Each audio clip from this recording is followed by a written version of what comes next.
I've made quite a lot of content covering fast food freakouts where entitled stupid customers have an absolute meltdown and go on a rampage over trivial problems with their order.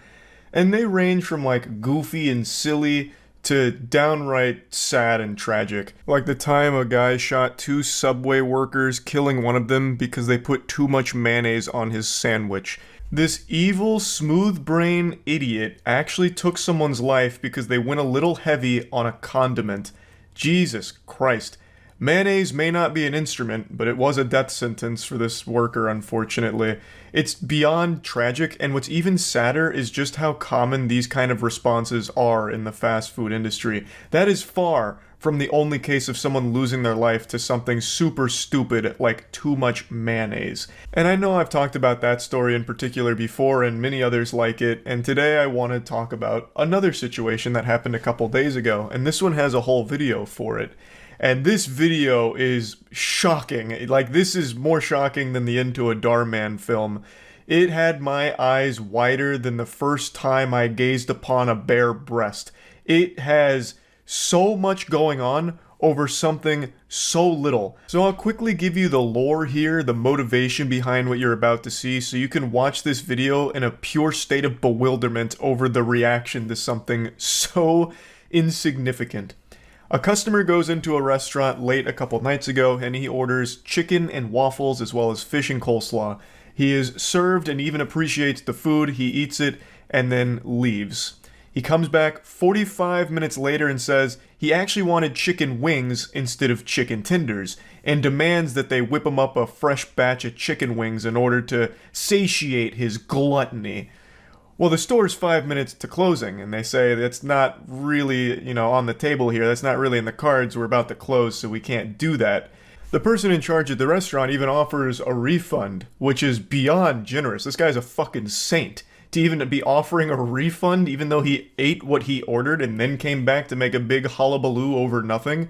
So he offers the refund, and then just asks for the card that was used to pay for it, so that way he could, give the money back. However, he noticed that there was a bag with chicken wings in it, but it was another customer's order whom was going to be served those chicken wings.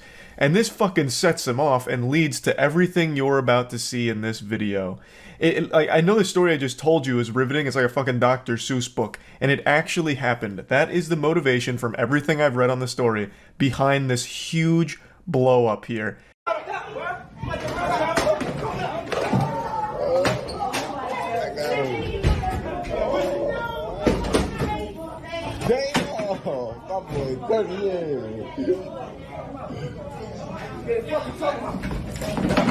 Obviously, we're coming into the action after the first quarter here, so they're already in a bit of a scuffle. So we get to see him like lunging over the counter multiple times, grabbing like the payment processing unit, like fucking ripping it off, and then when he's unsuccessful there and falls off the counter, he runs to the door and rips it off the hinges. This man came in here with stupid strength, so he takes the door, rips it off the hinges almost effortlessly, as if he was like ripping a piece of paper. I imagine it had to just be all of the adrenaline because he's not that big of a guy, so he probably tore like half of his muscles in his arms just pulling that off so easily. Or maybe this is just how he powers up, like Popeye with his spinach. This guy, when he doesn't get his chicken wings, he goes into like fucking Superman mode. He becomes like some kind of invincible fucking Hulk.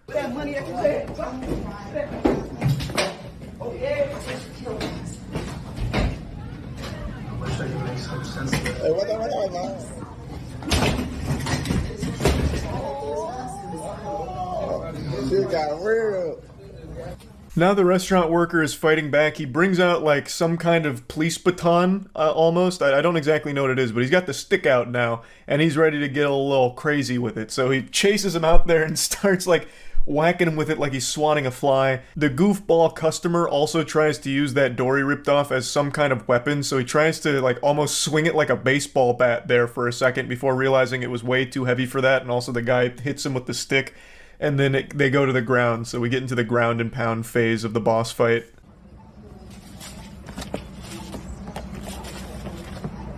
Oh, my stars. He didn't know.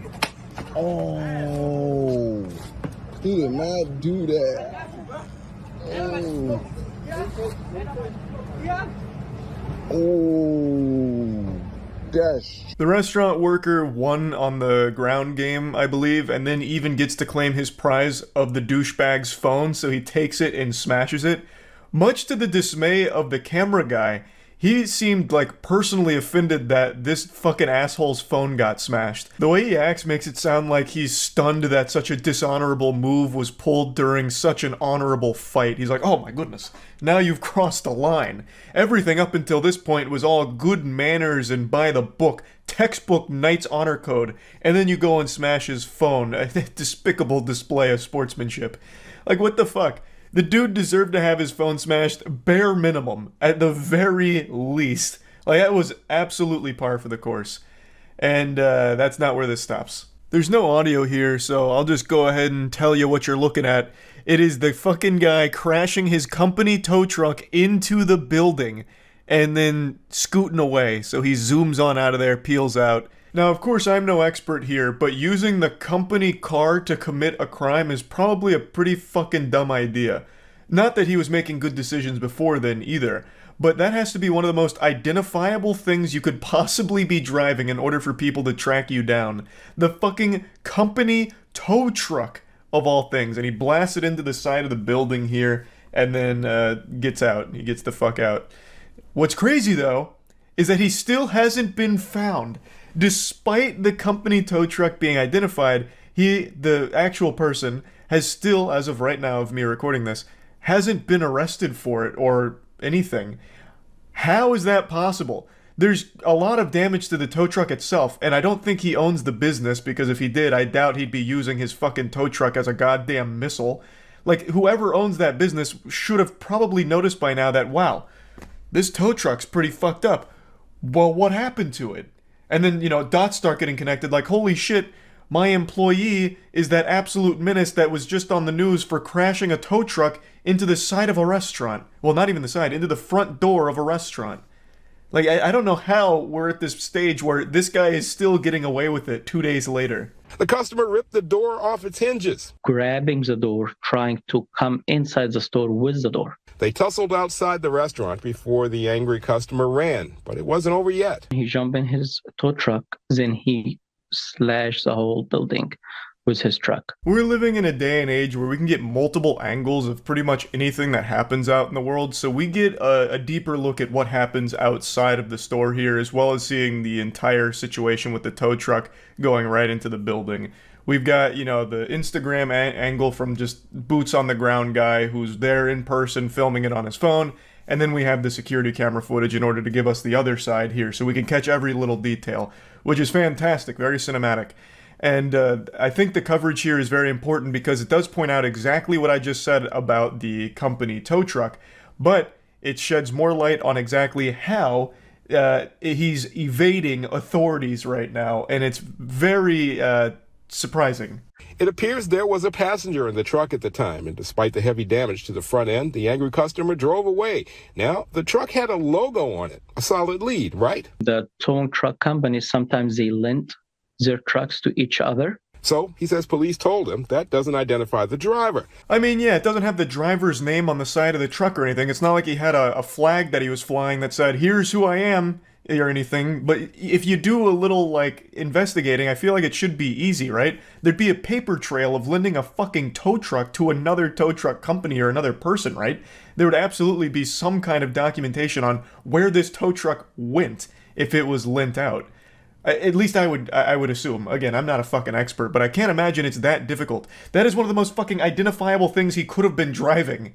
Like, it really can't be that hard to figure out where this tow truck came from, who lent it, and who did it get lent to. It should be a pretty easy trail to follow, I would guess. But maybe not. Maybe I'm thinking about it too naively. That's very possible as well. But this is just such a fucking wild situation all over chicken wings. Well, and it's not like he didn't get served food either. Like, it's not even that he's hangry, right? It's not even like it's not you when you're hungry type situation. The dude ate a full meal, chicken tenders, waffles, fish, and coleslaw, but then wanted wings instead.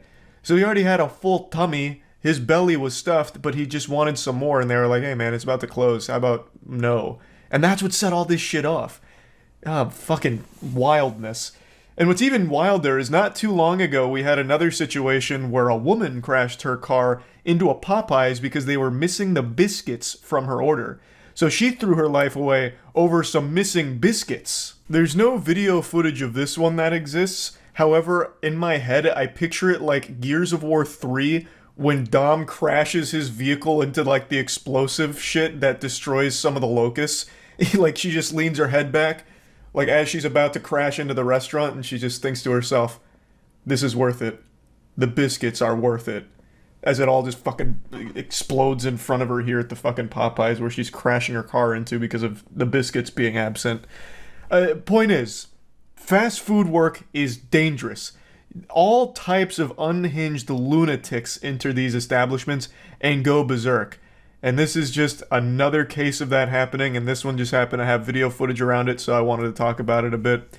That's really about it. I'm wishing the best for the restaurant workers as well as just the entire establishment. Hopefully it can get back to 100% soon, and whoever was responsible for it gets held accountable.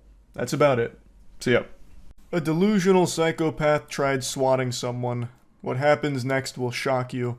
Dusting off the old Darman reference here for this one. So some miserable, horrible lady tried to swat someone. I'm sure I don't need to explain what swatting is. It's a horrible, bad thing that'll land you permanently on Santa Claus's naughty list. And this lady looks and sounds like she's one glass of wine away from passing out face first into her copy of 50 Shades of Grey, but in between bouts of consciousness, she decided to commit a huge crime of swatting. And boy howdy, the shoe went on the other foot real quick. They actually found her. And when they brought her into custody, she started launching sonic-based attacks at the officers. It's a wild ride that I can't wait to take you on, thanks to Code Blue Cam here providing all of the footage. We get a POV of what it's like to encounter a real-world banshee. But before we even see her, let's go ahead and get brought up to speed with the lore, the call, the emergency that she phoned in. Hi, there's a man with a gun, shooting with a gun. Can you spell the street, ma'am? I can't understand you. Do you have me on speakerphone? He's shooting with a gun. I understand that, and I'm going to send help, but I need to understand the street name. Okay, and who is shooting with a gun? There's a man. He lives there. Okay, what is the man's name? I have no idea. Okay, how do you know this is going on? Oh my God, he's out there with a gun shooting rabbits. Okay, how do you know this is going on? Oh my God, because I can see him. He's shooting rabbits. He's shooting everywhere. Answer my questions. How do you know this is going on? No doubt she's a classically trained actress. That is a very convincing performance. Those acting chops could bring a tear to the eyes of even Margot Robbie. And she is using it for evil, nefarious purposes. So she's talking about a man who's shooting. He's shooting rabbits. He's shooting everywhere. And refuses to give any, real info. And then, pauses after the operator's asking her how she even knows this is going on. She doesn't answer and then just hangs up. Based on the nature of the call, all on-duty Brookfield police officers responded to the area immediately. Bravo 521, I'm 23. There's nothing going on here. This is most likely a swatting call.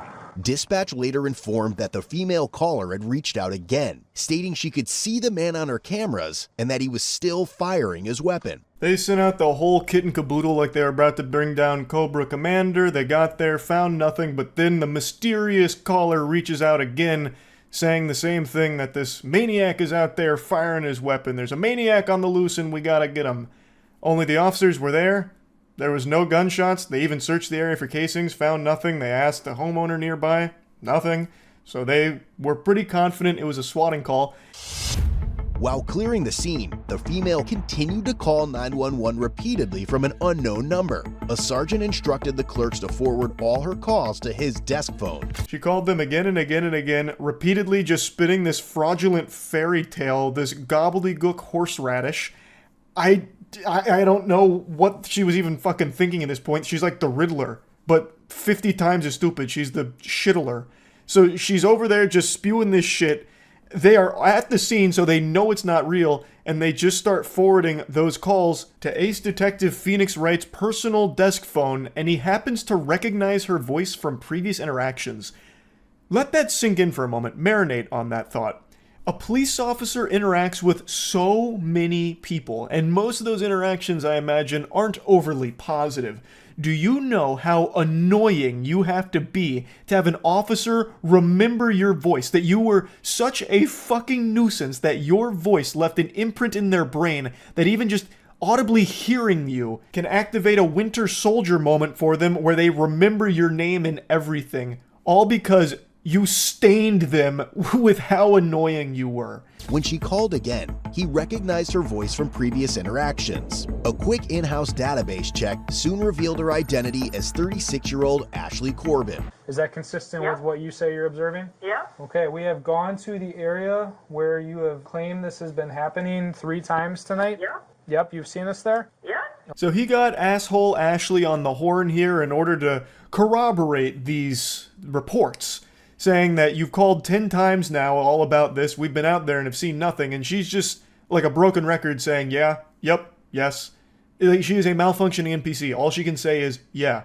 And he's just pressing her like, hey, we didn't see anything, you know, what's going on? She eventually says that the guy shooting is on camera, so the officer says, well, we'd love to see that footage.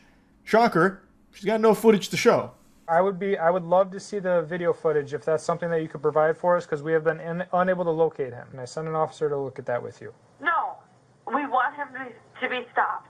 What's going to happen moving forward, we're going to be conducting an investigation for swatting. Are you familiar with that term? I hope so. I hope that you guys are going to take his property into custody and investigate his whole property. I pray to God. Well, her body is screaming for water, but the only thing it's getting is more and more wine. She is plastered. You can clearly hear it. She is not able to process at all what's happening here. He's even telling her to her face that they are investigating her for swatting, and she's like, oh, thank heavens. Goodness gracious, it's about time you guys do your job. He's an absolute menace out there. He's shooting, and you need to go investigate his property. You need to take his property. I pray to God you go take his property. This and that. She doesn't realize what is happening here at all. Like, swatting is a very serious thing. Again, I'm sure you're all familiar with it, but people die from swatting. So it's something that's taken super seriously here, and she is not able to wrangle that fact at all. Well, we're worried about our kids.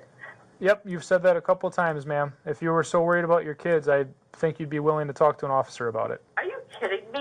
Do you really want to want to go there? We're going to pull the phone records from the phone company. We'll write the subpoena. Have you had any drinks tonight, ma'am? Are you crazy? No, ma'am. I'm trying to conduct this investigation for you. Are you a crazy person? Nope. He's been shooting rabbits and doing all kinds of stuff. He started to sniff out that she might be intoxicated, but Ashley's putting on a strong show of sobriety to throw him off the trail. Drunk? Me? No. You crazy? You a crazy person? Is that what's going on here? So, we're going to end this. He's going to pay us $1,500.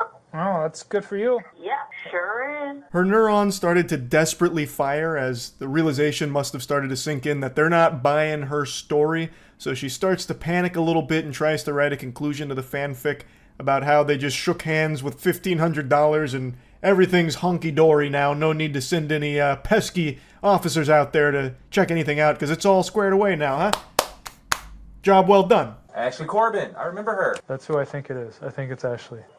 Hello? Holy. Is this Ashley? Yeah, no, this is not Ashley. Okay. This is Sergeant Griebel with the Brookfield Police Department. You called us? Who is Ashley? I thought this was Ashley. Why would you think that? The tables turn. The officers are pretty sure it's Ashley, so they call her this time to try and confirm those suspicions. And I think it's pretty obvious from the second she answers the phone, they got her.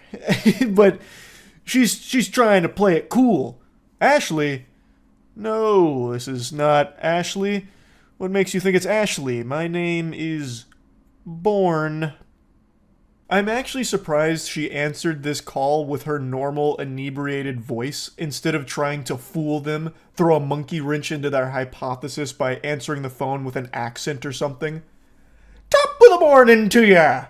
You know, something like that, and they'd be like, oh, well, clearly it can't be Ashley. This caller wasn't Irish, so we got the wrong person. Guess what? My name's Lindsay.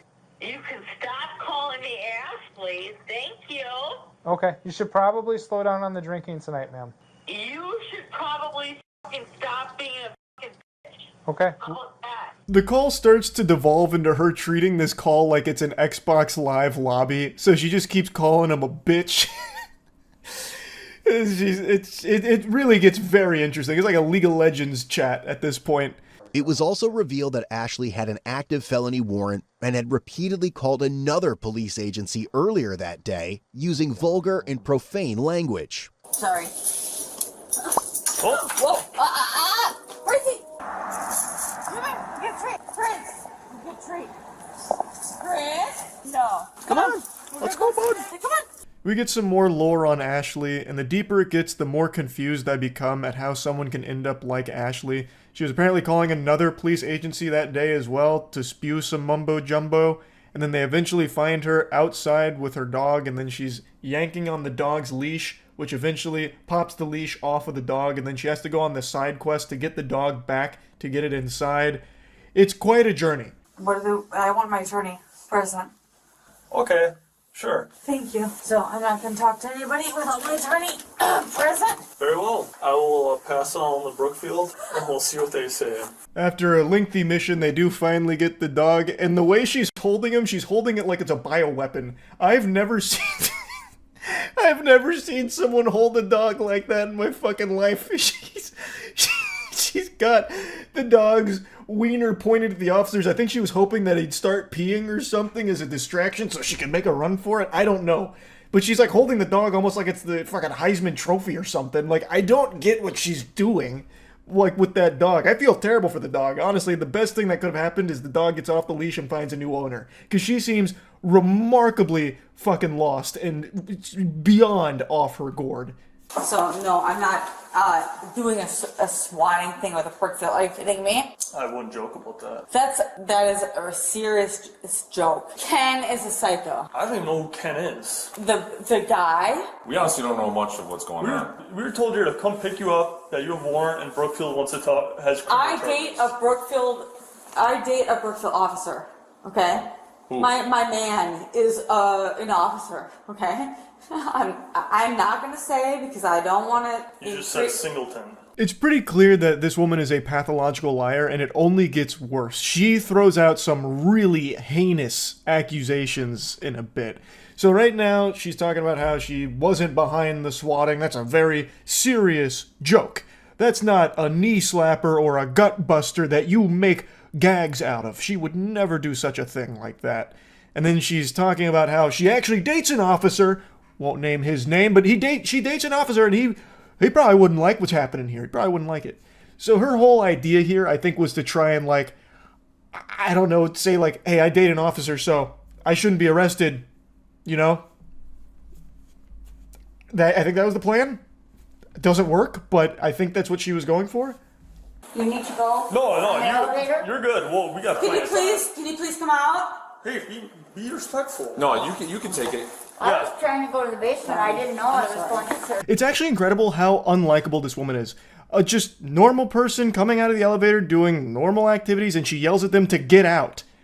Like, what the fuck? How can someone possibly be this much of an insufferable piece of shit? It's actually impressive. That was kind of rude.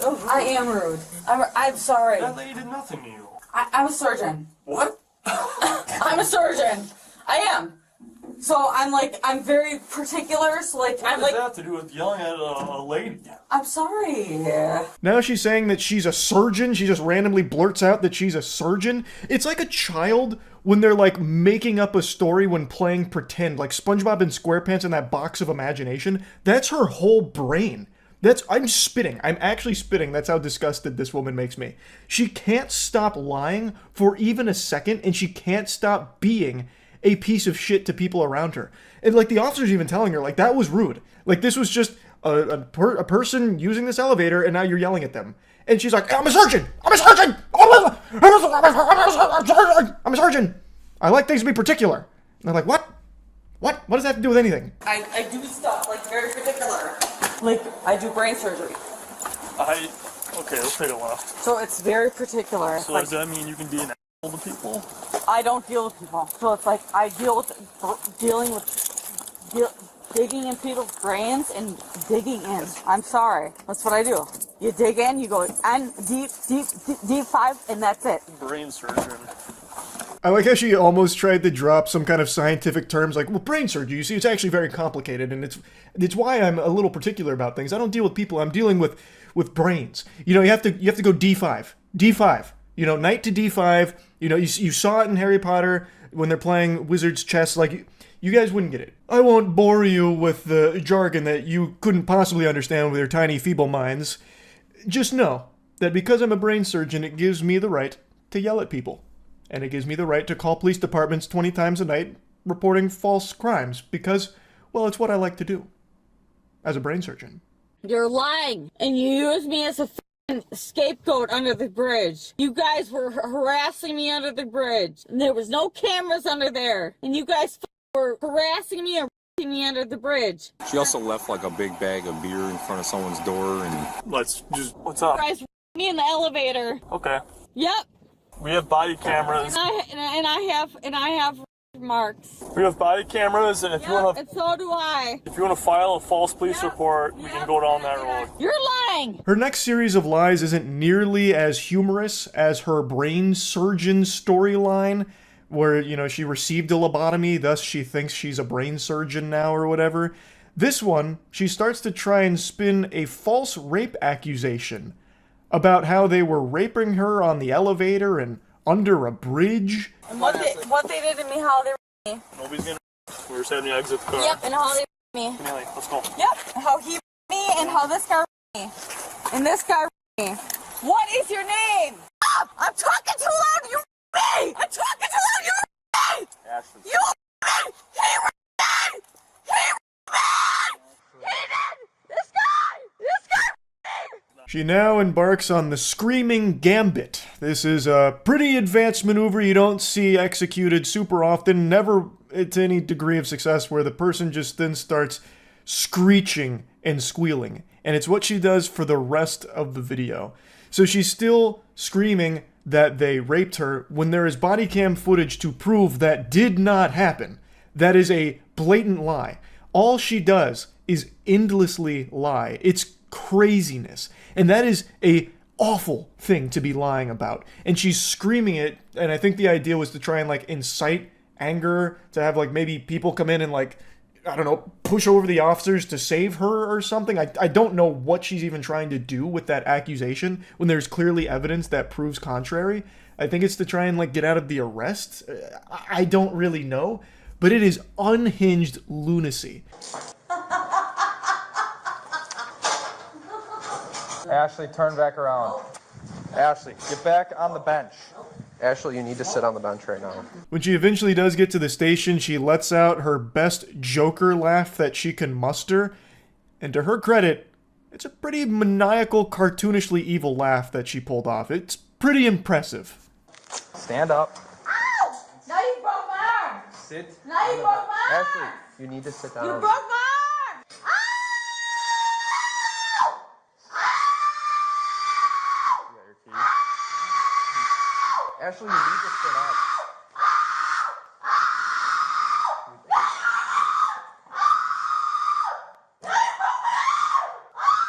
Lord have mercy on all the poor souls that were watching this with headphones on. They're no longer with us. So she's now claiming they broke her arm when they went over to try and get her to sit up. They didn't actually even lift her, by the way. The second they, like, touched her, then she started saying that they broke her arm. Another bogus baloney fib here. Liar, liar, plants for hire. Holy cannoli. And now she is absolutely wailing. She is sounding like a Five Nights at Freddy's jump scare. She sounds like if Toucan Sam ate a ghost pepper. No! No, you broke my arm! You broke my arm! You did! You broke my arm! I did not break your You arm. broke my arm!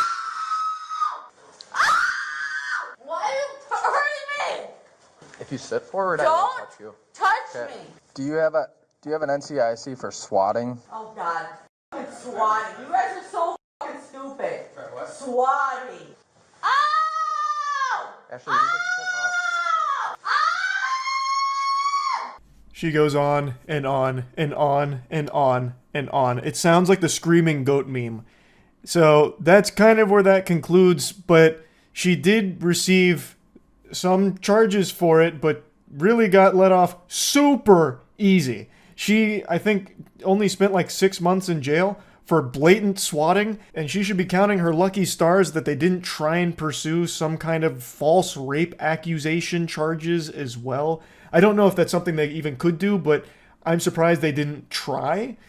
Like, this really could have been a lot worse for Ashley. Swatting is something that is extremely serious. So she got let off very easily. And man, what a fucking nuisance she is. Holy. That's really about it. So yeah. We've entered another mass extinction event on the same level as the last ice age, although this time it has nothing to do with weather or really even the planet. It has to do with middle-aged women. The Karens are indeed going to be civilization's crumbling.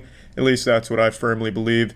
These Karens show no signs of slowing down. Their activity only continues to grow and escalate, powered by Facebook, energy crystals, and essential oils they rub on the rim of their asshole. These Karens seem unstoppable. Let's go ahead and take a peek at some new ones. Let's record now.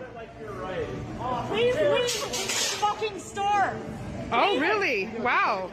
Okay, that's harassment. I'm filing charges. Karens continue to be more confident thanks to being cheered on by other postmenopausal women that haven't felt happiness in 2 decades, so they now start recording themselves being a public nuisance, thinking that they're in the right and that everyone around them looks like the asshole, when really any rational person could watch this video and immediately see who the real piece of shit is here, which is the woman filming, of course. The lady that attempts to hit her with the shopping cart, I totally understand her frustration. Honestly, kinda wish she had just doubled down and committed to it, just blast her ass with that cart, treat her like the annoying speed bump that she is, and just run her over. That's your name? Right now. We're asking you to leave. Get out of the There you go. Nice. That's okay. I'm actually not. So you guys, she just almost physically threatened me. So Physically threatening everyone else by not wearing a mask. I'm sorry, but under the Colorado revised state law, there's no grounds. These freedom fighters that blindly fight for what they consider justice of not wearing a mask and being a shit stain on society have to be history's most annoying group of people to ever exist.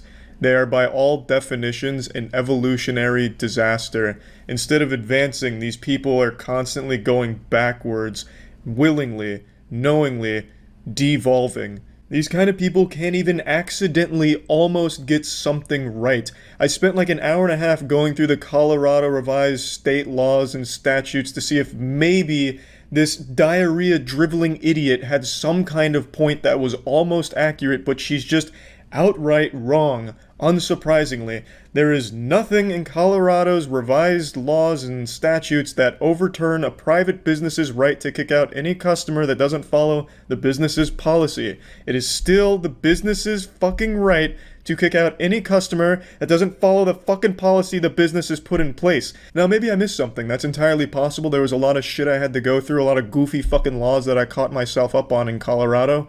And maybe I did miss something, but I find that a little unlikely, because what's most probable here is that this troglodyte saw one post on Facebook, uncredited, unsourced, no proof, that said, according to Colorado state laws, businesses have no rights over you.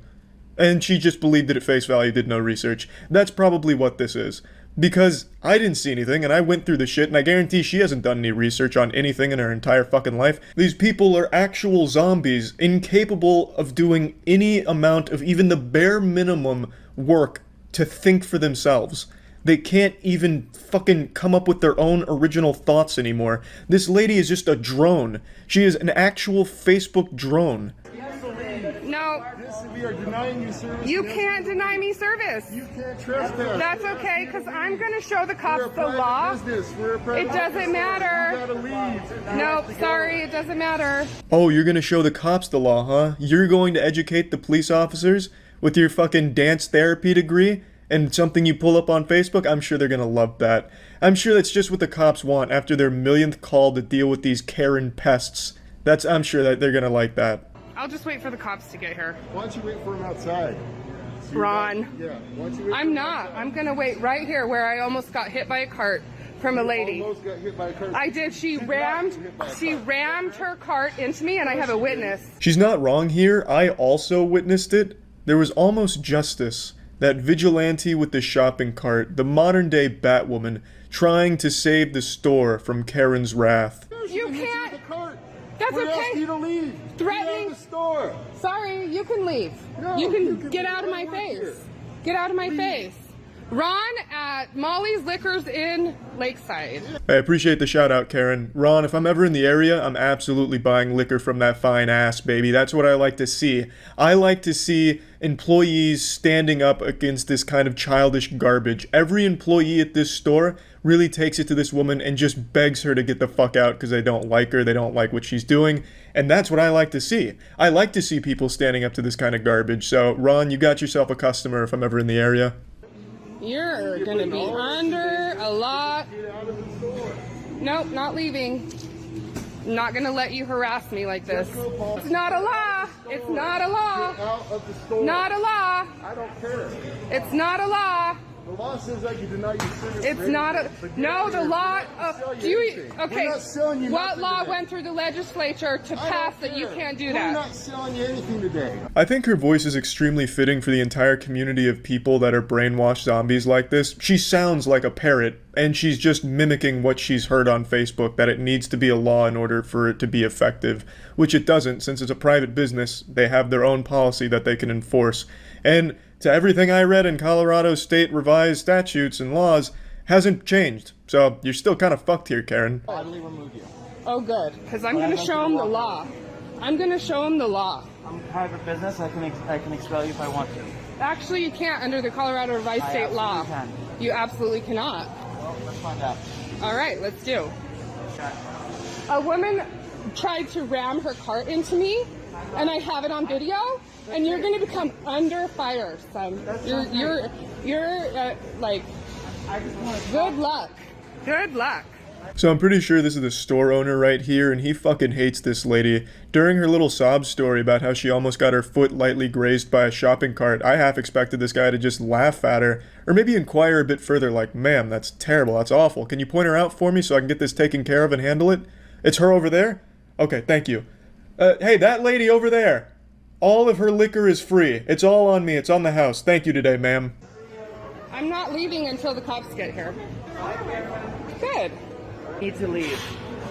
Don't touch me. You can't videotape. Don't. I can. I don't care. You guys don't know the law. Oh my God. Get out. That's the law. You guys have no idea what the law is.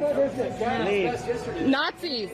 Look at these Nazis. It's Jeffco policy. Get out. It's not a law. This is Jeffco. Get out. Nazis. Look at this, everybody. Of course they're Nazis. Everyone who doesn't agree with me is a Nazi. Those fucking Nazis. All of them. All of those goddamn disgusting Nazis in the fucking liquor store. Telling me I can't go in there and be an asshole. Bunch of fucking Nazis, am I right? Wow. Leave our business. Matt, you're running into me. Don't touch me. Leave our business. No, sorry, you're not going to treat me like this and get away with it. You're not going to treat me like this and get away with it. We do not want you in our business. Go away. You're not going to have a business pretty soon. Really? Good luck. Good luck. Ma'am, it's like you're naked in my business. Please leave. You are naked in my business. No shoes, no shirt, no mask, no service. You're in my face. My man actually pulling out the naked card, putting it in terms someone this stupid could understand. No shirt, no shoes, no service. That's a classic. That is store policy. That's not like a state law that you need shirt and shoes in order to get served at a business. That's just a business's policy, and yet people have always accepted that as a fact. But for some reason, businesses requiring a mask, well, that just doesn't make any sense because it's not a law. And this guy trying to use this example to help her understand why they can decline her service, it just doesn't click with her. She doesn't understand. She can't understand. She's too delusional. She's too brainwashed, too deep into the hive mind of Facebook misinformation that not even the most simple terms for babies can register in her mind. And it's really sad to see. It's a mandate and order is not state law. You guys have no idea what legislature process is, the legislative process? I'm denying you service. I can do it because I'm doing it. I'm waiting for the cops. I have no doubt she can't spell legislature, but still feels very confident in her knowledge in regards to laws and shit. Interestingly enough, she stops filming once the police are actually there, so, I mean, I imagine what happened is she showed them the law, the police apologized, groveled at her feet, and the entire store clapped for her. That's probably what happened, but she just forgot to film that part. Let's go to a different Karen.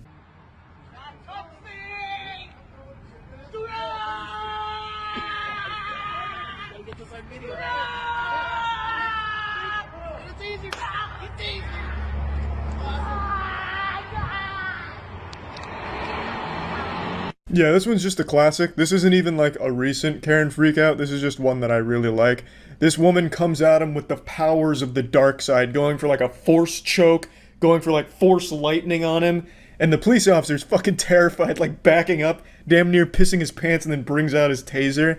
This Karen's treating this officer like how people tell you to treat a bear during a bear attack, you know, screaming, going wild, getting loud, getting big. It's like that episode of Hey Arnold where he convinces his bully not to beat him up because he's insane. She tried that approach here, but it didn't quite work. I mean, it could have been worse, I guess, but at least she went down with a bang, I gotta say. Like, that's one hell of a way of going out. Like, if this was my relative, I'd be almost proud. Like, you know what? Yeah, you got arrested for public urination or whatever, but damn, you really went down swinging. I like what you did there. I think that's enough Karens for today, honestly. Only 2, I know, but there's like 20 or 30 Karen videos every single day that I just haven't watched yet, because watching so many Karen videos just honestly makes you feel like everybody's that stupid. And that's a fucking rough feeling, to feel like every middle-aged woman is dumb like these people, because I know they're not, but there's so many of these videos every single day that they're somehow making it seem like every middle-aged woman is a Karen all of a sudden, which is fucking shocking and sad. So, I mean, I'll definitely do more Karen shit soon. There's so many, but for now, just these 2 for today. That's it. See ya. 10 years ago, I saw a YouTube video that I would never forget. It's not a super popular video, though it does occasionally pop up on Reddit and TikTok for people to be confused about. And I just figured, since it popped up again today, why not talk about it? Now, to give just a bit of context to the video, what happened is there was a man publicly filming a woman who was doing like stretches in New York. I believe it was for a photo shoot. So she was doing like really big stretches, and he got his camera out and started filming her ass and crotch and getting like these really creepy up close shots, obviously without her permission, and then was eventually confronted for it, and that leads us to what happens in this video. Excuse me, I don't really want you taking a picture of her butt. Excuse me, old pig. Are you taking a picture of her? Excuse me? Are you taking a picture of her? I'm videotaping her, yeah. Well, you have a problem with that? Yes, I do. Why are you doing it in public? I can't videotape? You can't videotape her butt. I can videotape her. He was being blatantly obvious with what he was doing here. He wasn't trying to hide it. He was getting like up close shots and cinematic angles of her ass, damn near treating it like he was giving her a colonoscopy with his camera, so the crowd called him out for it. This is the first time we get to hear his voice, and what a pleasant sound it is, like a chorus of angels. This guy's got some golden pipes. His voice sounds like an actual cartoon character. He sounds like he'd be a scummy businessman on Rocco's Modern Life. Like, he sounds like Foghorn Leghorn pitched down and chewing bubblegum. It is such an interesting tone that this guy produces from his vocal folds. I can't believe it actually exists in the real world. So he gets into an argument. He calls this lady an old bag, which again is an insult straight out of an old 60s cartoon. And then it continues to escalate a bit further. Videotape her crotch. Excuse me? You don't have to videotape. You're the one thinking the thoughts. I didn't say do that or think right that. there. I'm shooting from this angle. That's mind your business. I'm in public. I'll do whatever the hell I want. Shut up. I mentioned this happened over a decade ago, and you can really tell. You can kind of carbon date this video, because we as a species have devolved so much since then that if this happened today, no one would have really directly intervened. They would have just pulled out their own phone to videotape this guy to shame him on TikTok instead of actually try and, like, get into an argument in person. It would have just been all fought through Twitter and TikTok counter videos. Now, I don't want to bring the mood down, but the person filming this was actually a known IRL troll. His name was Joey. I'm saying was because he's no longer in this corporeal realm. He died of a heroin overdose about 6 years ago, but his claim to fame was he would go out in public and just annoy people and make people mad and film it. From everything I've ever seen from this guy, all he did was just try and make everyone around him miserable in public. So he was kind of like the world's first IRL streaming nuisance way before it got popular on Twitch. Excuse you. Excuse you. Who the hell are you? Don't worry about who the fuck I am. I'm right in the middle of your shit, so what the fuck? What the fuck? This is what it's all about. That line is what makes this video so special. An iconic line up there with the best, like "May the Force be with you." A timeless classic. The biker comes in and he says, "Don't worry about who the fuck I am. I'm right in the middle of your shit, so what the fuck?" It's just, like, there's just so many layers to that onion, I couldn't even begin to peel it. Like, you just... Like, it takes so long to just digest. It's something that just marinates with you for so long. You know, it's hard to wrap your head around it. The human mind wasn't meant to comprehend that level of genius. It's perfection, honestly. You know, he's there for the right reason, right? Like, hey, this guy's being super creepy. I'm going to step up and, you know, get this creepy guy away from everyone. But he's also very confused, right? His heart's in the right place, but, you know, he doesn't exactly know how to go about it. It's as the expression goes, his eyes were bigger than his stomach. He bit off more than he could chew. He knew what the mission was. He knew the assignment, but couldn't quite get a grasp on how to complete it. But I'd say he failed successfully. What the fuck? All right, goober. Let go of my camera, goober. Let go of my camera, goober. Get that out of my face. Don't touch my camera, goober. Get that out of my fucking face. I don't think so. I'll leave it right there, goober. All right, goober. Nice outfit, too. Yeah, you wish you could work as fuck as hard as I can. Right. Unfortunately, yet another blunder from the biker here, trying to puff out his chest with another line that he doesn't quite nail the delivery of. He says, "Yeah, you wish you could work as fuck as hard as I can," or something to that effect. Meanwhile, he's just getting blasted by the goober assault here, and it's super effective. It's like a Pokemon battle, and he is blasting him down with the goober offensive attacks. So he keeps calling him a goober. The biker's getting uncomfortable. You can really see that the embarrassment is starting to set in there. There was a comment on TikTok or in the YouTube comments, I don't remember where now, where it said every time he says goober, the biker loses 10% health, and that shit had me giggling. I saw it twice, and it couldn't be more accurate to what's happening here. And I feel really bad because the biker's the one on the right who's trying to stop this guy from just filming ass non-consensually in public. Like he's being a real weirdo. But the biker just can't quite pull it off without embarrassing himself, too. Right. Right. Right. You're not getting shot. I'll see whatever I want. Dude, you just rode over my foot. Hey, man, chill out, dude. I'm gonna ask you. Dude, you just rode over my foot. Get it? Don't touch me. Don't touch me, dude. Don't touch me. Just ran over my foot. That's why you got dropped. This isn't exactly where the video ends. It ends about 8 seconds later where he calls him a goober a couple more times before he scoots away. He zooms off into the night. So the lady that was doing the photo shoot or stretching, whatever was happening there, that's still up to interpretation. No one knows for sure. It's just the most accepted story I've seen is that she was in the middle of a photo shoot in New York there. But she leaves because this guy's scared her, obviously. The entire crowd leaves because this guy's fucking unhinged. And this confrontation between him and the biker and the rest of the crowd is just escalated to a point where now his foot's getting attacked by the bicycle, you know? And the way this guy talks, Joey, the one behind the camera, reminds me of like a kid in a department store who's upset because his mom didn't give him enough chocolate.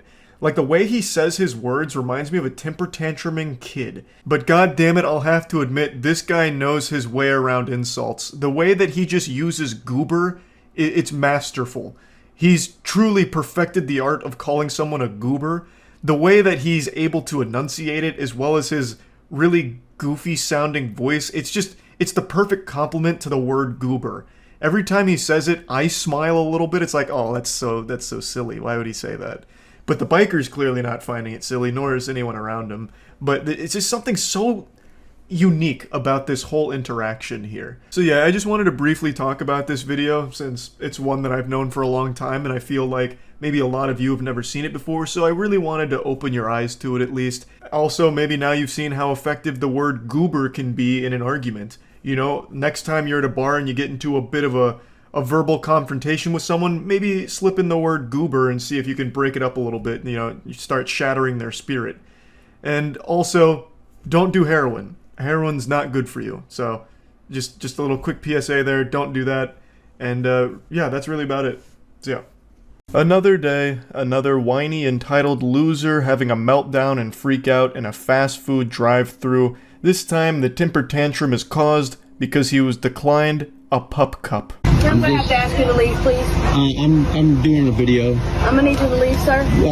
Why was the reasoning why you won't give me a pup cup? We're not allowed to do pup cups. Yes, you are. I come here 2-3 times a week, every week, and get a pup cup. As a dog owner myself, I am very familiar with this item. It's super simple. It's just a cup of whipped cream. It's not winning any Michelin stars, but it's just a nice little treat for your dogs if you're going to a couple of fast food places that offer it. I think the main one is Starbucks. But I didn't even know it was like super common outside of that. So it's not surprising that they're saying, no, you can't get a pup cup here. And also, 2 to 3 of those a week? That's excessive. At that point, just get your own can of whipped cream. Like, what the fuck? Every time I come here. They're not supposed to do pup cups. If they're doing it, they're not doing what they're supposed to be doing. Do you not understand? It's just a little cup of whipped cream. So I need you to leave, please. Why won't you give me a pup cup? Because we do not do pup cups at this establishment. Bullshit. Came here yesterday and got a pup cup. Somebody hand me the phone, please. Call the police. She's calling the police because I want a pup cup? She's calling the police because you're an annoying pest that refuses to leave, even though she's told you multiple times they don't do pup cups.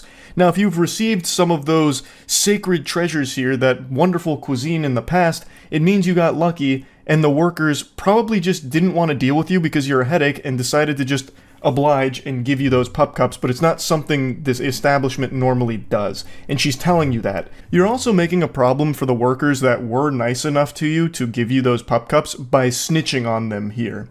Just accept the no, take the L, and move on. Go to a different place that offers it, or better yet, go to Publix or your local grocer, get a can of whipped cream, and then give your dog your own personal pup cup. She has done nothing wrong, she's not being mean, she told you no, which she has every right to do. And for some reason, you're making this a huge song and dance, and for some reason, so many people have these brain worms in society today, like these parasites that infest their mind that think that they're always in the right. So he starts filming this interaction himself. What should be a shameful moment for him that should keep him awake for weeks to come is something that he is proudly posting online himself. It's embarrassing. It's super fucking embarrassing. You're delusional. You're not in the right. No one's on your side. Just leave. They don't do pup cups. And stop saying that word. It grinds my ass. It chafes my fucking butt. How many times he says the word pup cup throughout this video? He spams that word more often than a Rocket League player spams what a save. It drove me nuts. It was so fucking grating. Let's see what the police have to say because a person wants a pup cup? Seriously, you're calling the police because someone wants a pup cup. That's absolutely absurd. It's absolutely ridiculous. Cassopolis, Michigan.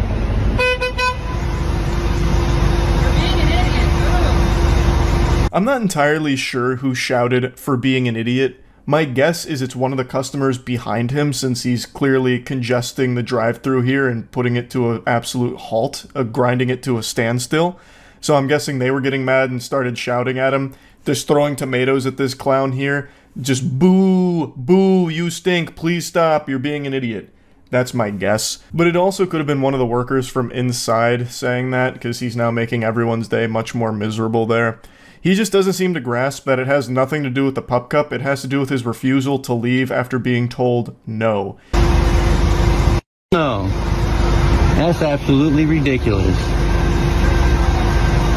All you have to do is put some goddamn whipped cream in a cup and so that my dog can have a pup cup. And I was paying for it. I asked to pay for it.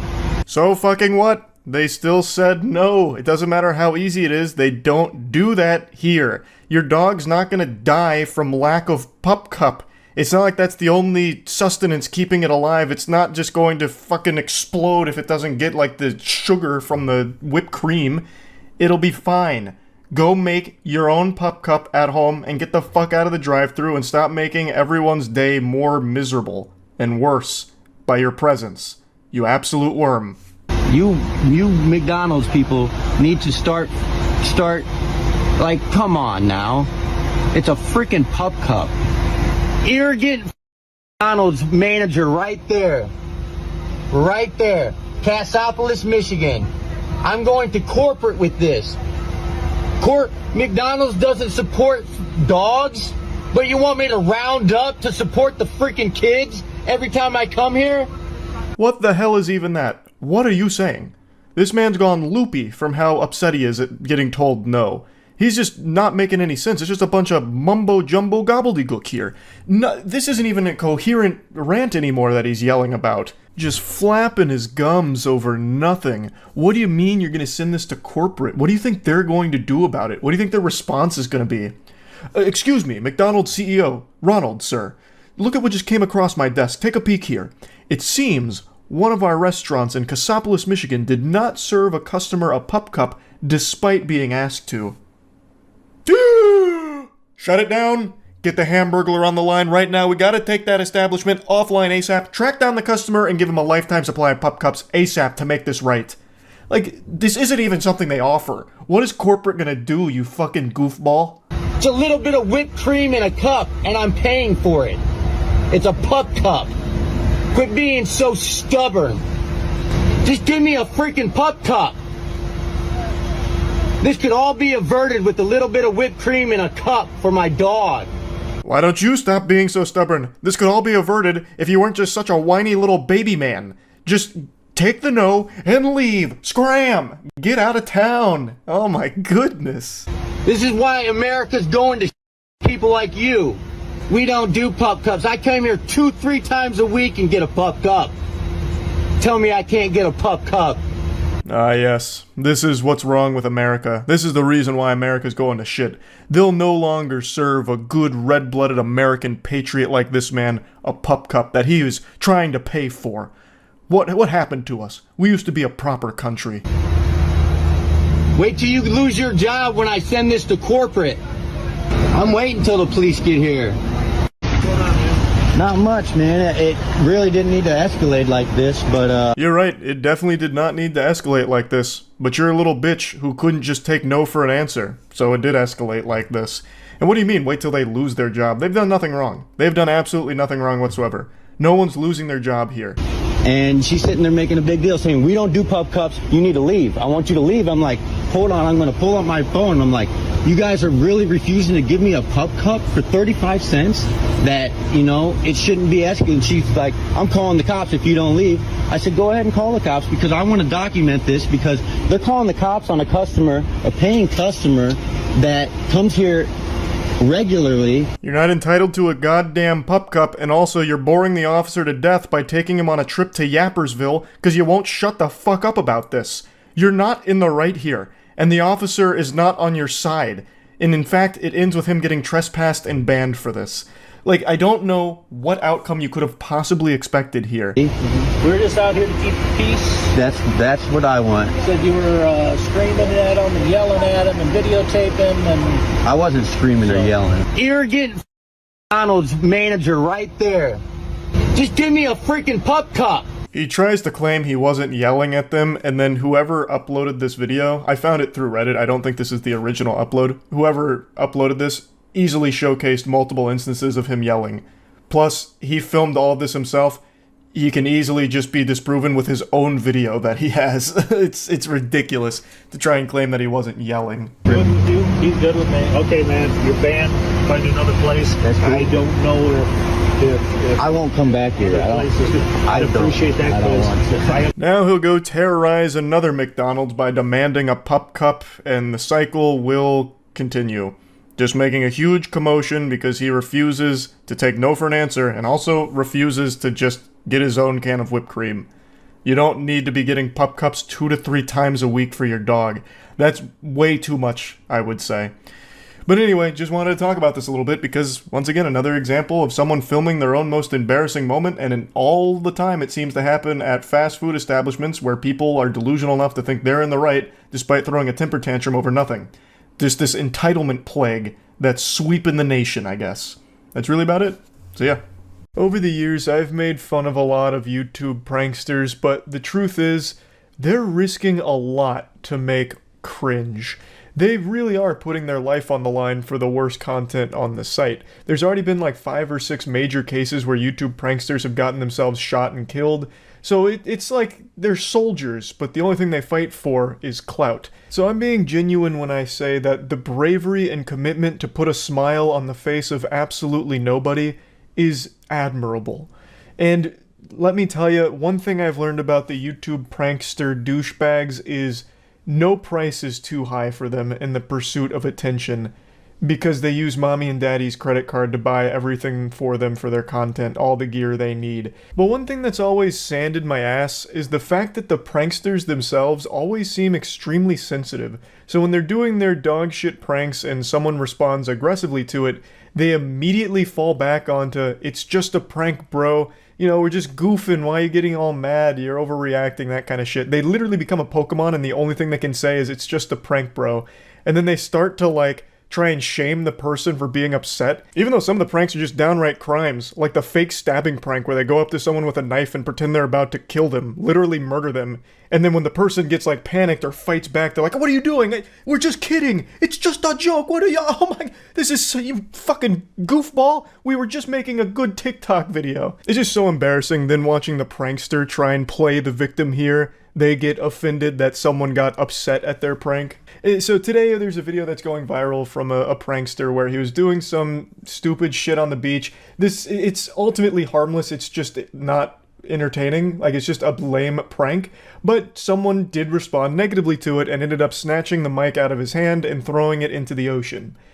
And the prankster got so butthurt about it that he called the police, and then the police took the guy's side who threw the mic, so then the prankster and his friend got trespassed, and he still won't stop fucking whining about it. Sorry, I just seen you over here, and I just thought I had to stop and just ask you if I could get your phone number. Sorry. This is my husband.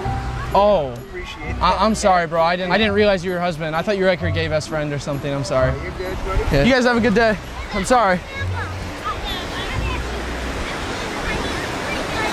That's really the gist of this Galaxy Brain prank here. It's just wearing stupid shirts like your man is a pussy, or the other one they wear is threesome, and then they just go up to random people and say dumb shit. So in this one it was just hitting on this girl in front of her boyfriend slash husband.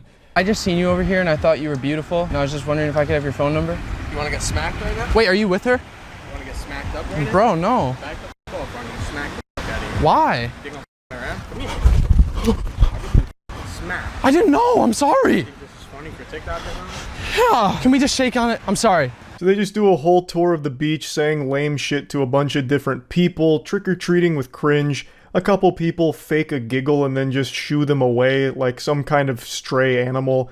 And then a couple people respond negatively, like this guy and the previous guy, who are pretty tired of them just bothering everyone and being a general nuisance on the beach. Camera and get the fuck out of It was just a joke, sir. You're bothering people. Why? Why? Yeah. You want us to call the cops? For what? You're harassing people. Was it because of my shirt? No, dude, get out of here. Hey, you can't.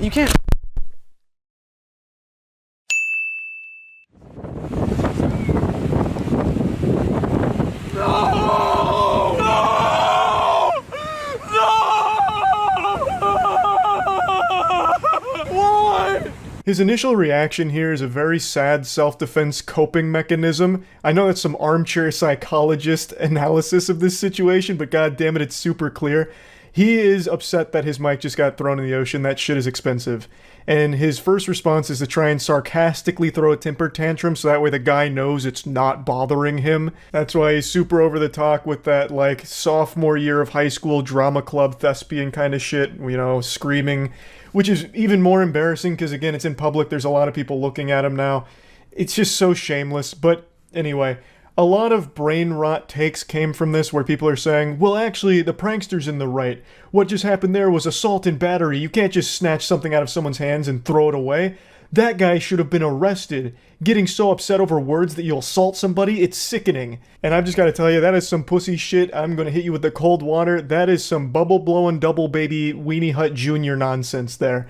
He was provoking people on the beach. The whole point of the content is to do these lame-ass incendiary pranks to try and get a rise out of strangers for the sake of your content to capitalize off the ad revenue. That's the entire gross little machine of clout that they try and peddle. So this guy just swooping in and throwing the mic in the ocean I think is a totally fine response. Again, they started this shit and he just finished it. Now they're out $600. He didn't push anything too far. He didn't start throwing hands or like trying to poke their eyeballs out Captain Insano style. He just threw their mic in the ocean. You started some shit and this man came through and he cleaned it all up. Fed them their vegetables. And I understand the prankster's doing his best to mask his hurt feelings, but he quickly drops that facade. I'm bleeding. This guy assaulted me. He took my mic, $600. Hey, you know, okay. You're the one that's wearing the shirt. You're the get the away from me right now. We're either gonna press charges or he has to pay me $600. Damn, his whole tone and attitude really changed here. I think this is footage that you probably should have scrubbed from the video. This shouldn't have made the final cut because you're looking like a real whiny bitch right now with this part. You're threatening to press charges on this guy, the guy that you started bothering, and then you're asking for $600 to pay for the mic that he just ruined. You are the prankster. You have to accept some level of responsibility, right? The whole point of your gag is to make people upset at you. So you really can't be acting this way when something like this inevitably does happen. So I think that's some real goober shit. But I also want to point out something very important. This man's hairline. Now, he himself points this out in the beginning of the beach section, so he tries to wear his insecurity on his sleeve, but I'd like to really call attention to it real quick. The thing that I hate about the beach, I don't have the best hairline, so me and the beach don't always get along, but ignore that, okay, guys? How am I supposed to ignore this when I can hear the agonizing cries from your permed hair, screaming out in pain from all the heavy lifting it's doing, trying to hide your 40-year-old receding hairline? Especially with this facial hair combo going on here. You've got that chin strap beard, that fucking toilet seat fuzz going around. It does not work well when the wind blows in. That's gotta be your worst enemy here. I can now fully understand why you're not a huge fan of the beach, but honestly, anywhere the wind blows is pretty much going to be a battle between your hair and nature trying its best to show the public where your hairline actually starts. So I don't know if he treats the outside like a vampire refusing to go out in the sunlight because there might be a gust of wind that blows by, but goddamn. Now I know many of you might think I'm being awfully harsh here, but I truly think it's an invaluable service to insult people that do this kind of content because it's just lame and unacceptable. I hate that public nuisance content is becoming so trendy on TikTok in particular that a lot of these clout-obsessed losers feel that the best way to get fame and money online is by being as disruptive and as douchey as possible to just complete random strangers just trying to go about their day and enjoy their life. I hate that kind of content, so I really do think that insulting it is legitimately doing a good deed. Especially because it's so saturated when it comes to shit pranks that it's become a bit of an arms race where a lot of people just keep amplifying the danger of the prank, which is why people are getting shot doing them. In order to stand out, they have to be getting more and more extreme, which is leading to more and more dangerous pranks. So I really think this shit deserves to be insulted.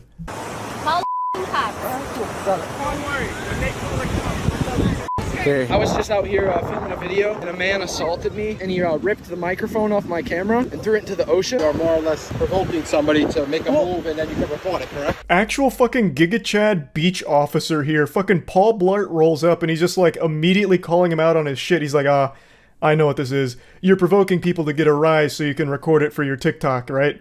And he's just like immediately hits the nail on the head, so much so that the prankster even puts in the, it was at this moment he knew he fucked up thing because the guy is privy to this kind of content. I imagine this isn't his first rodeo with douchebags like this, so he's just immediately going in on him. I think I need repercussions for my damaged property. I need about what? Repercussions is what actually happened. Hey, I wouldn't be a YouTuber if I was a great grammar. Okay, so it was just supposed to be a joke and it got taken too far. I guess he got offended. You guess he got offended? God, that's so pathetic. Yeah, I guess he just got offended.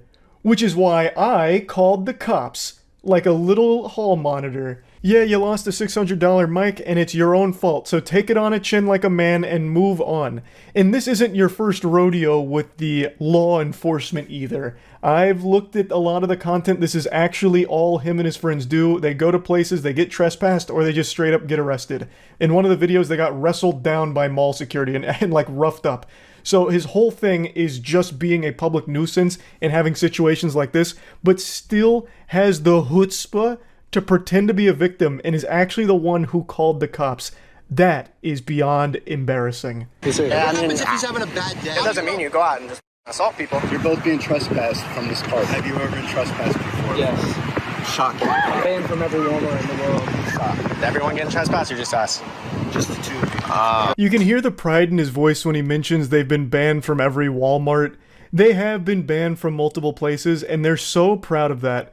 I think that's so sad, the state of the world, where that's something to be happy about, that you're banned from a lot of places because you're such an insufferable little asshole who's driven by internet brownie points, that you're just going to be a disruptive piece of shit to complete random strangers. What the fuck is there to be happy about with that? The whole purpose is just sad. You exist just to make people around you a little less happy, just total strangers going about their day. You want to make their day just a little worse because you post it online because you're a little internet clown. That's just pathetic. Now, I think he's young. He looks young, but it's really hard to know for sure with a hairline like that. But hopefully there'll be a moment of self-awareness, like some self-reflection, and he comes to this come to Jesus moment where he's like, damn, all of this shit was so cringe. Like, that'd be the happy ending. That'd be the good ending there. It completely changes, like, damn, this was fucking stupid. What a waste. But yeah, anyway, just wanted to talk about this a little bit. That's about it. See ya. We're in the middle of Minecraft movie madness. It's sweeping like the bubonic plague. Theaters are erupting into chaos every time the word chicken jockey gets said. And I'm constantly being sent things and asked about it, like, what do I think? Because somehow I'm the only person on the planet that got to see this movie in pure silence. When I saw the Minecraft movie on opening day, I was the only one in the theater. I even made like a whole sailor's log. I only ever posted one little clip of it on my Instagram, but I filmed like 6 of them throughout my lonely ass experience in there. No one's even accidentally wandered in. Still just me in here on the front lines of the Minecraft movie. So like I had this whole diary of my experience with the Minecraft movie, which is unbelievably different from everyone else's right now. The phenomenon I documented is nothing compared to what everyone else has. It seems like this movie has reached a point where people go to it just to cause a ruckus because it's part of the meme and everyone wants to feel like, you know, part of the crew, part of the ship. Now, ordinarily, I'm not humbugging people that get excited during a movie and scream like a big line, or God forbid someone starts like clapping at the screen during a moment. Like, it's a little cringe, but it doesn't really bother me. It doesn't annoy me, and I don't get like mad about it or anything. I do very much dislike it when people break out into a song during a movie. Heavens to Betsy, Lord have fucking mercy. That is miserable when someone just starts singing the song during a film, but luckily that's only happened like once I can recall. But this is just not that. It's not people just like getting excited and like saying chicken jockey.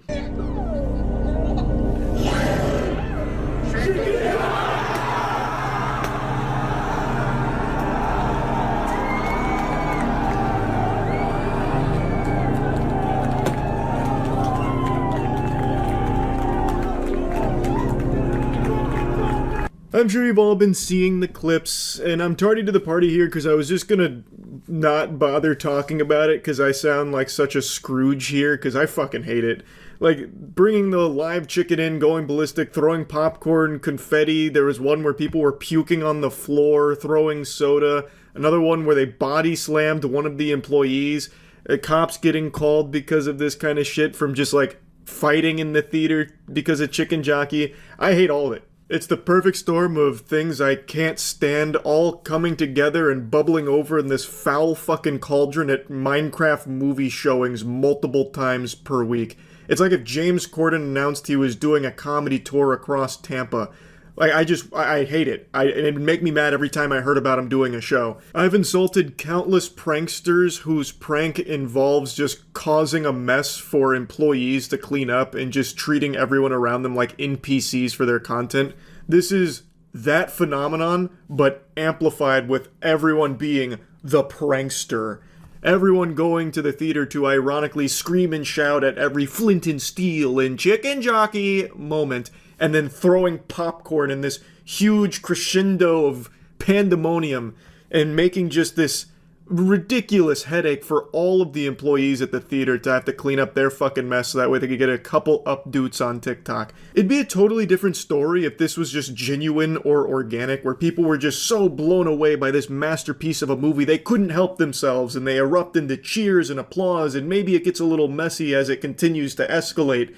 But this is just all performative for internet clout. Who can make the loudest, biggest mess and get as crazy as like possible? Who can one-up the person carrying the chicken and riding on someone's shoulders and, you know, blowing up the whole fucking theater into debris and puke for all the employees to come clean up after? And I've seen the Minecraft director come out and defend it, which I understand why he would defend it. This is huge ticket sales for his movie. I also couldn't help but giggle at his response where he says that it's just for throwing popcorn. You were just having too much fun and apparently that's illegal? Get back out there and throw some more fucking popcorn, buy some more tickets. I totally understand why he'd want to lean into this trend, because it is putting more and more money in his pocket. So obviously he wants to come out and encourage it because it is so good for him that people are doing this and buying tickets to his movie. I'd be doing the same shit if I was in his position. I'd go even harder. I'd be like, one chicken? That's all? That's the best you bastards can do? Come on! There's so much more potential here. Get your friends, your family, your Fint plug together. Bring them all to the Minecraft movie this weekend, and let's make unforgettable memories.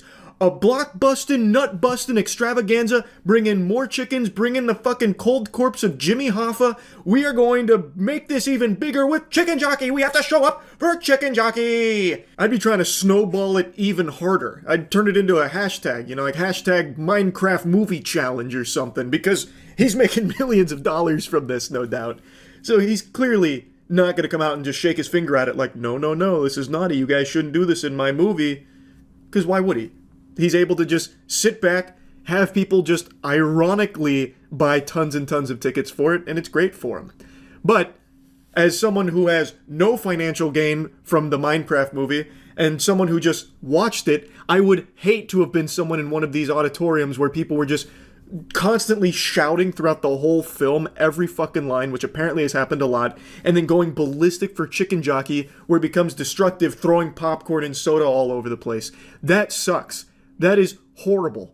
And I really do feel terrible for all of the employees at these theaters that have to clean up after this shit. And again, none of this is even genuine in the first place. It's all ironic. And all for the sake of those sweet, sweet TikTok videos hoping to pop off and go viral from. Now, to bring up what I mentioned at the beginning with my experience with the Minecraft movie, I got to watch that in basically a fucking sensory deprivation chamber.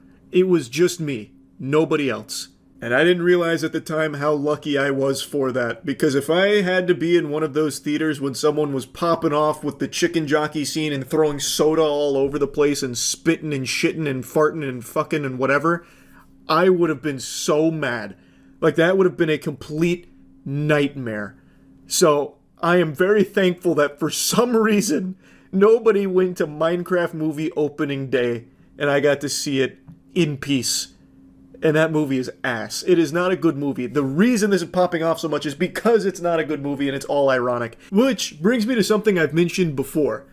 I wonder, and I of course don't have the answer, there's no way of knowing, I wonder if this will be a more common behavioral trend where when a movie is obviously bad, like we saw with Morbius. Morbius was bad and became a big meme. Everyone shit on it, made a more $1 billion. They even had that like meme scene where he says it's Morbin time and everyone like screams and shouts. That wasn't a real video, but now that this has been established with Minecraft movie, I wonder if we saw like another like Morbius stinker, like another piece of shit like that, if people will now start seeing it ironically for the sake of trying these like ironic pop-offs for these moments for the sake of internet clout. I don't know if it's isolated to just a Minecraft movie, if it's special in that regard, or if we're going to see this for other bad movies going forward. So I'm just pretty curious to see if this is just a one-time deal with this movie, or if this now becomes some kind of common occurrence, which would really fucking suck. Anyway, that's about it. So yeah. Being a fast food worker has to be one of the most dangerous jobs in America, second only to a firefighter maybe. Over the last, 3 or 4 months, I'd say, things have been reaching this crescendo of madness in the fast food industry. Pretty much every day I'll hop on Twitter and see 5 new viral clips of public meltdowns or freakouts or fights at fast food restaurants like McDonald's, Dairy Queen, Burger King. God bless any soul that eats at Burger King. May the Lord have mercy on you. You know, just every restaurant having all of these wild over-the-top freakouts, and sometimes it just leads to death. You can Google any fast food restaurant right now and probably find 6 or 7 fatalities that occurred there just this week. It's been getting scary. 2 months ago, there was that shooting at Subway where a guy just shot one of the workers, killed them because he had too much mayo on his sandwich. That's fucking horrifying, getting blasted because you went a little heavy on the mayo. What is this, Mad Max in the Thunderdome? It's scary. You never know what you're going to encounter at a fast food restaurant, whether you're going to see wiener or see a giant fight. Anything's on the table. Sometimes people aren't coming in there for food, they're coming in there to just fuck shit up. So I genuinely do think there's a lot of danger associated with working in the fast food industry right now. I don't know if it's always been this way, or if it's just getting worse for some reason. I couldn't tell you, but since since smartphones are so common right now, you can see all of this happening every single day across the country. And a lot of it's really entertaining freakouts, like the one I'll show you right now, but then there's just a lot of really fucking scary ones too. My heart genuinely does break for anyone in the service industry, and I wish you nothing but the best. I, again, don't get why it's always fast food restaurants. It's the second people walk through the doors, they just get hit by some kind of frequency that turns their brain into an aggressive fucking primal caveman brain, like in Kingsman, where Valentine had that chip in the phone that made everyone fight each other in a church. I feel like that's what's happening at fast food restaurants right now. Give me my tail, my fucking store! Fuck you! Give me my fucking meal! Where's my... You fucking goof! Where's my fucking... Give me my fucking meal! Unfortunately, we missed the introduction here and what led up to the confrontation. I guess the cameraman was too busy getting the popcorn together instead of filming, but I'll fill you in on the details. So this happened at a Dairy Queen, and the lady in this video here, this Angel, she was spending about 20 minutes in the bathroom smoking meth. You know, meth and Dairy Queen go together like peanut butter and jelly. So she took a long time smoking her meth, and in that time, her meal got cold. So she asked for a replacement, demanding she get another meal because hers was cold. They declined because, obviously, it was her fault. She smoked meth for 20 minutes in their shitter. So why is she entitled to a brand new free meal? And in the beginning of this video, you can hear the manager shouting, and he's getting real guttural with it. I got really concerned that he was going to start serving some knuckle sandwiches on the secret food menu here. I thought we were going to see a fight, but he showed tremendous restraint even though the lady did swing on him and started making a real ruckus. But you know what is worth making a ruckus over? G Fuel's buy one get one deal going on right now, where you buy one energy tub and get one free. So why not hop over to G Fuel right now and get some Divine Peach in this special offer? You can click the link in the description below. Oh yeah, we have it. I am not leaving until I get my fucking meal! You can throw whatever you want. Give me my fucking meal! They said they're coming. You fucking goof. They said they're coming. What, you're gonna just fuck me for my fucking meal? I'm sorry you let it sit there for 20 minutes while you're in the bath. My fucking burger goof! Man. Now she's using a pretty high-level strategy for inciting violence. She's using fighting words, calling him a goof. She says multiple times, "You goof." And when she notices that the manager's unaffected by these words, she got a little more violent by throwing milkshakes and just spilling shit all over the place. Just disrupting it, ruining perfectly good milkshakes in the process. Give me my fucking meal! No.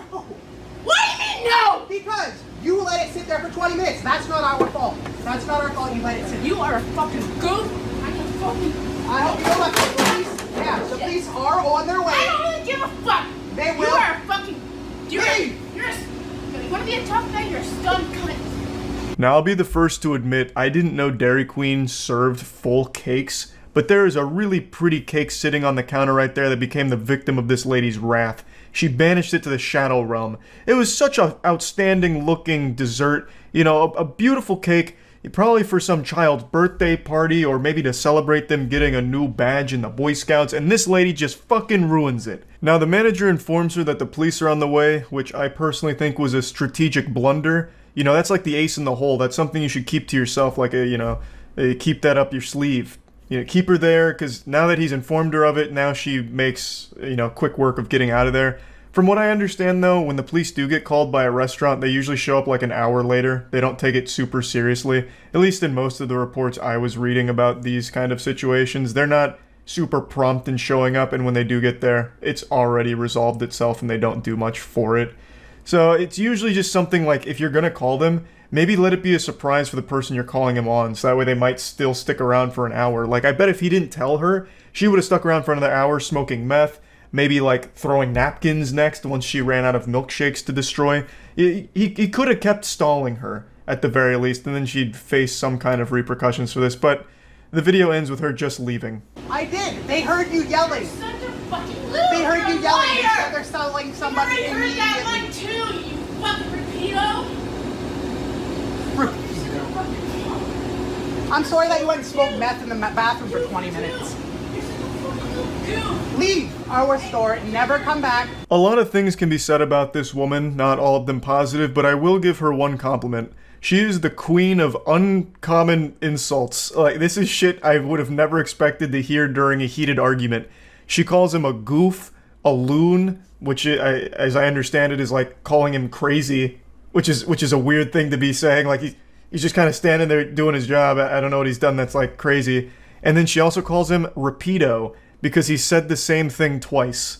So I mean, she's got some zingers that she's tossing out here, so some real humdingers. So yeah, that one was making the rounds on Twitter today, but I figured I'd give you a little bonus freak out, a little dessert. This one's from 2019, but is going viral again. I think I saw it yesterday or the day before. It's a woman who got extremely upset that the restaurant was out of beef patties, so she went and got a baseball bat and beat the fuck out of their windows. She was just like, you're lying, the beef patties are ready, and why they're not ready, you're lying. Says then she left and came back 5 minutes later, and that's when she went absolutely berserk. Cops say it happened January 15th at the East 169th Street restaurant. The suspect, with a baseball bat, smashed the store glass. This really made me want to try those beef patties if they're worth this much effort. She stayed mad for like a whole 5 or 10 minutes because the beef patties weren't instantly ready. Like, it's not even like they were out of beef patties, they just weren't immediately ready to serve.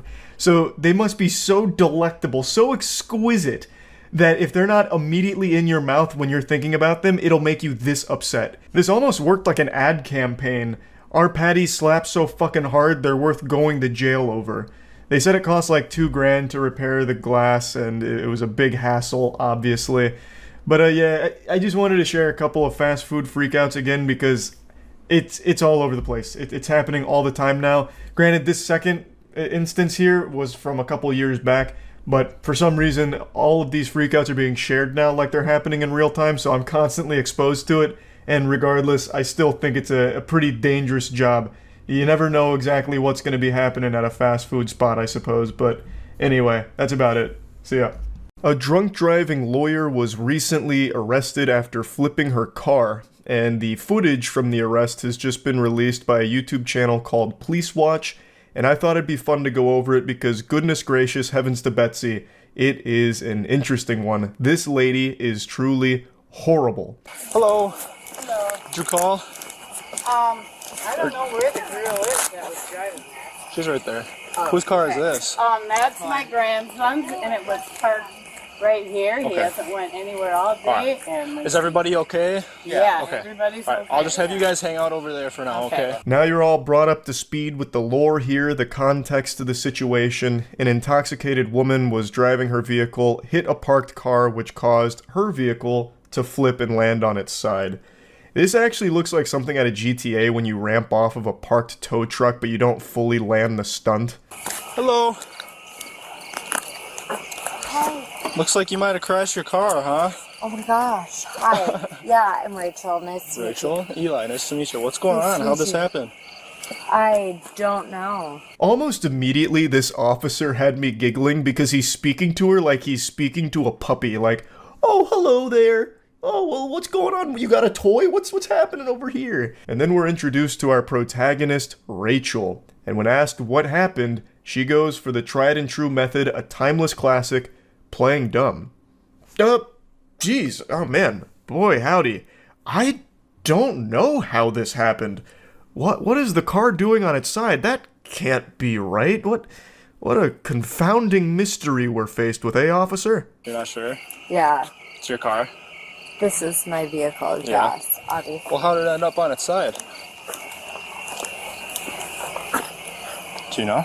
Did it just... I mean, obviously it didn't just Right. by itself. I see a kid's seat. There wasn't a kid in here when this happened, No, was there? Okay. no children in here. Obviously, this didn't just happen by itself. Right. So that... Were you driving it? You're going to quickly realize that obviously is Rachel's favorite word in the English language. She uses the word obviously more than a teenager uses the word like. It started to lose meaning for me with how often she was saying it during this video. But she's trying to explain that it is her vehicle that's ended up on its side, but she doesn't really understand how it happened. Obviously, something must have happened. But what? We've got to get to the bottom of this, officer. We got to figure out how my car ended up like this. Perhaps a strong gust of wind? Spontaneous tornado? Unlikely. But what about Godzilla stomping around causing a bit of shaking on the road, which caused my car to pop up on two wheels, Dukes of Hazzard style, and just flip? I don't know, officer. There's a lot of things that could have led to this, obviously. I obviously was driving the vehicle. Okay. So, I mean... Do you, Go ahead. do you Just need the always one ask for redundant Avatar's victory. questions, or you just ask questions? I just ask questions. I'm just trying to figure out what's going on, that's all. Yeah, It's I mean- Rachel, right? It is, Rachel. It's nice. Yeah. I was just driving down the road. And then on 10-4, my can you run? vehicle. So were you driving this way? Yeah, obviously. That's the way the vehicle's facing. Why do you So, keep saying obviously? well, I mean, I think... The officer's asking too, why do you keep saying obviously? He just rolled up to the scene. Pulling up to a scene with a fucking rolled over car on its side isn't exactly the most normal thing ever. That's not something that just spontaneously happens. Especially on like a not busy residential street with nothing around. This is a fucking barren, empty area here. It's like she just crashed outside of Courage the Cowardly Dog's house in the middle of nowhere. So clearly the officer doesn't know all of the details around how this could have possibly happened. So he's asking you. I don't know why she's so combative already. I mean, obviously, I know why she's so combative, because she is annihilated. She is extremely drunk. There's no telling where the alcohol stops and the blood starts in her body anymore. She is doing her best to try and find some way of weaseling herself out of this situation. A car turned on its side here isn't just some, like, random thing that happens. So her going, obviously I was driving in this direction, there was a car, and well, one thing leads to another, and now look at the pickle we're in. Yeah, you know, it happens all the time. Why are you making a big deal out of it, officer? Do you always ask such redundant questions? Everything with this scene is pretty obvious, so... Okay. I don't think there's much left to... I guess, did you just not see the car on the side of the road, or how did it end up getting hit? There was no car on the side of the road. There wasn't? Not to my knowledge, no. Rachel, I am looking at the car on the side of the road that you hit. It's still right there. It hasn't despawned. It's sitting right there. You looked at it. The officer shined a light at it. Did she drink herself blind or something? What are you talking about? The car you hit is still right there, staring you in the face, staring a hole through your soul. I don't know why she's trying to, like, pretend it's not there. There was a car driving this way. I was clearly driving in my lane. Okay.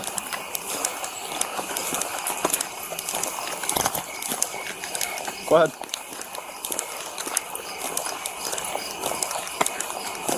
She's trying to cast like a genjutsu on the officer here to convince him that there was another car driving and that's the one that's actually at fault. Clearly, she was in the correct lane, like a good law-abiding citizen and a very not drunk good driver. And then all of a sudden, things went cattywampus, and it's all that other driver's fault that was driving this way. And then the officer goes over to the vehicle that she hit, the parked car, and then she still tries to continue this ruse that she did everything right, and yet can't explain how her car ended up on its side. Oh my god. And the entire time, she still stays so condescending, so insufferable. Where are you coming from tonight, Rachel? I was coming from my friend's house on the south of town. On south of town? South. Yeah. Okay. Super was there anyone in the familiar with vehicle with you when this No, happened? there was nobody with me, and I can tell you, like, there was obviously, You had anything to drink tonight, Rachel? no, I haven't. Just be honest with me. Well, I'm convinced she's stone cold sober. Well, now we just gotta find the guy who's responsible for flipping her car over, that hooligan, absolute scoundrel. I also don't understand what she started doing with her hands there. She just goes like, obviously, and then starts doing like a John Cena, you can't see me. So I don't know what she was trying to do there. It looked like she was about to bust out a fucking anime move with that one, or start going into like some crazy dance moves, like a body wave or something. No, it's not gonna incriminate you any further. No, I know. Nope, no. Nothing to drink, huh? Not since 6 p.m. 6 p.m. So I would For say. a few hours then. Yeah. Like, what did you have at 6? I had what we considered a beer cocktail, I guess. How much alcohol would you say is in that? It's a 4%. 4%. And you just had one of them? Yeah, it's just a fun. A beer cocktail, Rachel. Do you think me a fool? Are you pulling my leg? A beer cocktail? Kind of fucked up alchemy is that? What kind of awful potion? You kidding me? That's the best you could come up with here? You expect anyone in the world to believe that you drank one beer cocktail? Jiminy Christmas. And you were doing such a great job with your acting performance. This display was immaculate. I was almost convinced, Rachel. I really was. If I couldn't hear the video, if I played it on mute, maybe. Every single word she has said, she hasn't been able to get out without it being slurred. She is unable to form a coherent sentence. She is lost in a fucking fantasy land right now, stranded in Narnia here, doing her absolute best to try and explain away how her car is on her side, when I am pretty sure she doesn't even know how it happened because she is so fucking drunk. Okay. We were at a fantasy football draft tonight. That explains the jersey. You a Cowboys? Yeah, that's why I'm in New Jersey. Yeah, I'm a Cowboys fan. Right. But yeah, I just had one cocktail. It was a, I don't know the brand name of the cocktail. I'm sorry. That's okay. It's not bad. But I know it was 4% alcohol. Don't worry, Rachel. I'll go ahead and dunk this alley-oop you've tossed me. I think I know what the brand name was of the cocktail you consumed. Was it perhaps a Liar's Light? Or what about a untruthful brew? You're a liar. What I'm saying, Rachel, is you are literally lying. This is ridiculous. You make me sick. So here's the deal, Rachel. So here's the deal. I won't answer any more of your questions. You're not going to answer any more of my questions? No. Okay. Well, you don't have to answer anything. If you'd like to know... Nope. Actually, Rachel? I'll let you know what's going on from now. Because you've superseded your rights of asking me questions. Hi, ma'am. Oh shit, Rachel's in control now. She's taken the helm. She's in charge. She's got all the power now. Uh-oh. The tables have turned. Nope. And so any more questions you have, you can talk to my attorney. Case closed. There's nothing they can do anymore. Rachel invoked the power of attorney, which obviously clears her of any wrongdoing with the drunk driving and hitting a parked car, flipping her vehicle on the road here. So, hey, it was a good try from the officers, but unfortunately Rachel proved to be too powerful, too knowledgeable on the law. And that's no doubt because she herself is a lawyer. A damn good one at that, too. Up there with the greats, like Saul Goodman and Billy Mitchell. Phone, wallet, keys, anything like that? No, honey. Okay. All right. Ready? Ready? Okay. You ready? Let's go. Rachel refused to do any of the field sobriety tests. They arrested her on suspicion of DWI, and Rachel continued to be an insufferable asshole the entire time, even dropping one of those honeys in there. So, still condescending. It's actually pretty impressive how even in the midst of all of this, she continues to be an absolute asshole. It's actually kind of wild. I wonder what she's like sober. I bet this is her toned down. I bet when she's sober, she's like 10x this. Like when she goes to a Cowboys game, I bet she's like fighting with every single other fan in the stadium. Like she's going around just starting shit with everyone, spitting on them. I mean, did you assume I was operating under alcohol, or had you been assured by some sort of test? You just assumed, right? Correct? And is our conversation being recorded? Yes, it is. Yes, it is. Correct? So you assumed I was operating my vehicle. Correct? Is that correct? Yes or no? Rachel, we're not going to have this conversation. Okay, so that was correct, right? That's why you arrested me. You assumed I was operating my vehicle. Correct?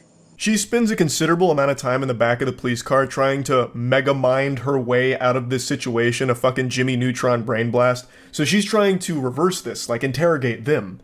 Oh, you assumed I was the one driving the vehicle, correct? And yeah, yes, you admitted to that, Rachel. You yourself confirmed you were the one operating the vehicle, but I'm sure she's already forgotten that. Like, the only thing she's remembering consistently is her name. So she's already in a rough state, but she's trying her absolute best here to try and find the right dialogue tree option to get out of here, but it doesn't exist. And it is so annoying listening to her try this, like, you assumed I was under the influence, correct? You didn't administer any tests, correct? Even though they tried to, but she declined to do the tests. So yes, they're going by the very clear indicators that you are drunk with the way you're speaking, as well as the smell of alcohol on her breath. Now, I was honestly expecting her to try some very unhinged tactics here, like maybe making a secondhand smoke style argument like, okay, the smell of alcohol on my breath? Interesting. I only had one beer cocktail. Perhaps the reason that you're smelling alcohol so strongly from my breath is because all of my friends were drinking so much at the fantasy football party that my proximity to them coated my mouth, thus leading to this method of alcohol that you're smelling. I didn't drink anything more than one beer cocktail. I am not drunk. I am a victim of secondhand alcohol. I won't talk anymore, dear. You never read me my Miranda rights or told me what I was under the arrest for. So I was looking for some clarification because my Miranda rights were never read, and you also never told me what I was under the arrest for. Do you remember that part? It's a bitch when you arrest a lawyer. The amount of time she gets us with a bait and switch by saying, I'm done talking, or you'll just have to speak to my attorney from now on, that's it for me, only to continue just fucking vomiting a bunch of nonsense, is so wild. She just has this inability to shut the fuck up. She just keeps going and keeps being an insufferable asshole. Now she drops a bombshell here, a plot twist that Game of Thrones could have never even written, that has me scratching my head a little bit. It's a very interesting claim that I have to call objection on. She insinuates that she is a lawyer. Now, I'm not a lawyer. I haven't passed the bar, which means I can sniff out when other people haven't passed the bar as well. And oh brother, does she stink.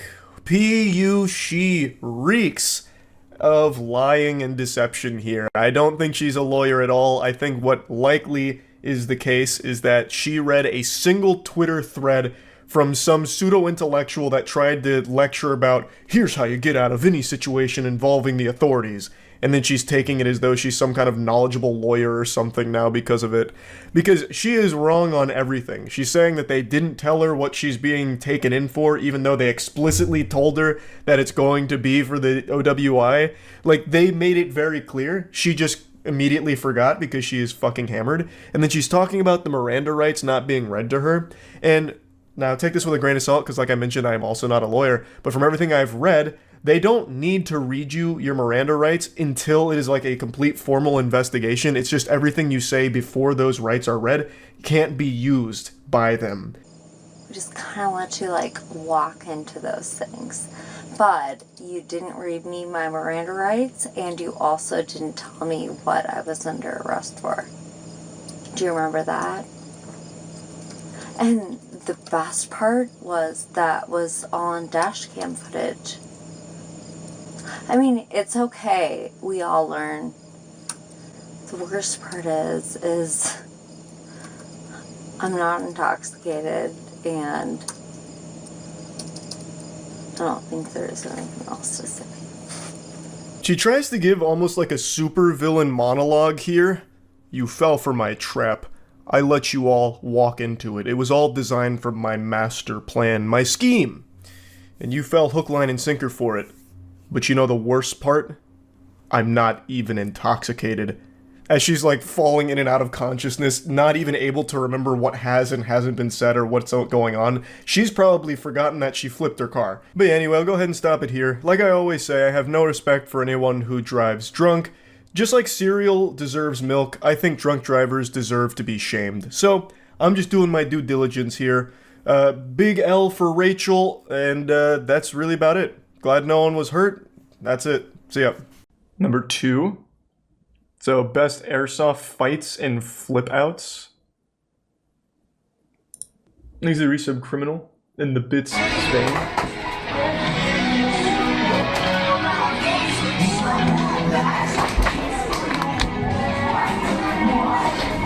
Am I gonna get DMCA'd? Isn't this My Chemical Romance? Yo, what's up, man? It was an accident. What do you mean it was an accident? I said bang, bang to you, motherfucker.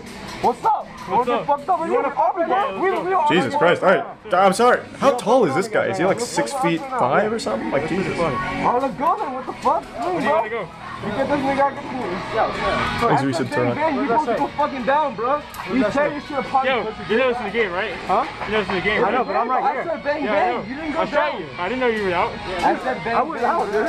How did I know? Bro, I said bang, bang to you. Yeah, if he come up to bang, bang you. I came behind you. Alright, Jesus Christ, I'm not trying to bang. Just let's go to the next round. You want to go talk to the ref? God damn. They're also like a whole head shorter than the guy that they're trying to like gang up on. Me too, bro. No, he's just sitting there, dude. What the heck? Call your freaking hit. Come on, this is a real man sport. Say fucking. Call your fucking hit. You pussy bitch. You pussy Dude, if you're gonna bitch. fix your gun, just go back to spawn. Say that to him. Say that to him. Say that to him.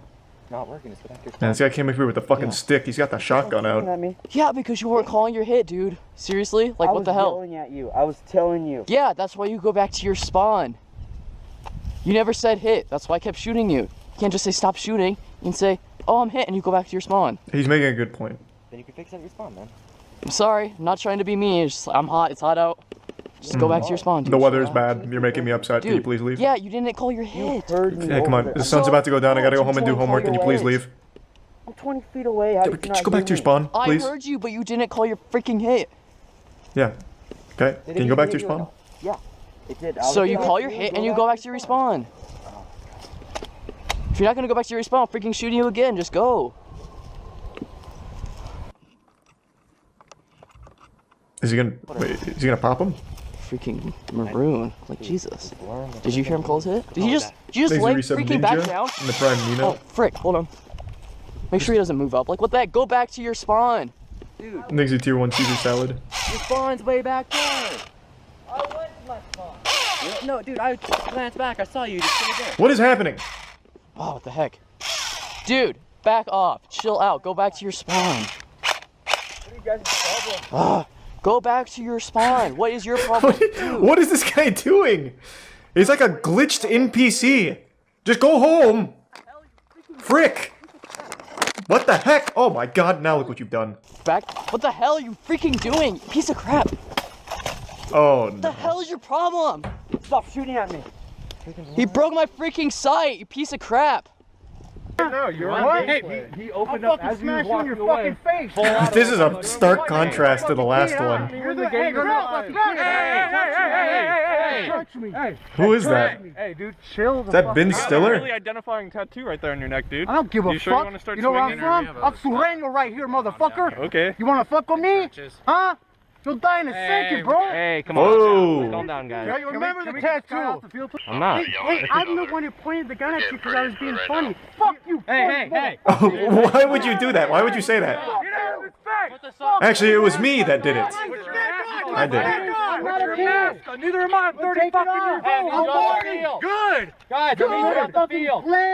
Yeah, exactly. How tall? It's like every protagonist here is so tall. The guy filming is like 8 feet tall. I want them to stop all you guys walk away and he'll I will. That's my guy. Fuck your guy. Hey. Off the field, please. Hey, if you walk away, he'll stop. I'm sorry. Oh my god, is this guy riding in on horseback? What was that? Bro, you're out. Hey. Rah! Come on, dude. Just call the hit. Call the hit, bro. Don't do it. Hey, don't give in to peer pressure. Don't call that shit.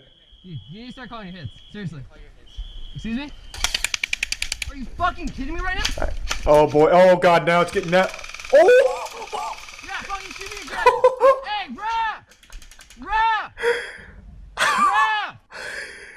Fucking laser beamed his head. I thought it was gonna be like that scene in Suicide Squad where Will Smith like keeps shooting the head on the target and then like carves a hole through it. This guy's accuracy, he's probably like MVP.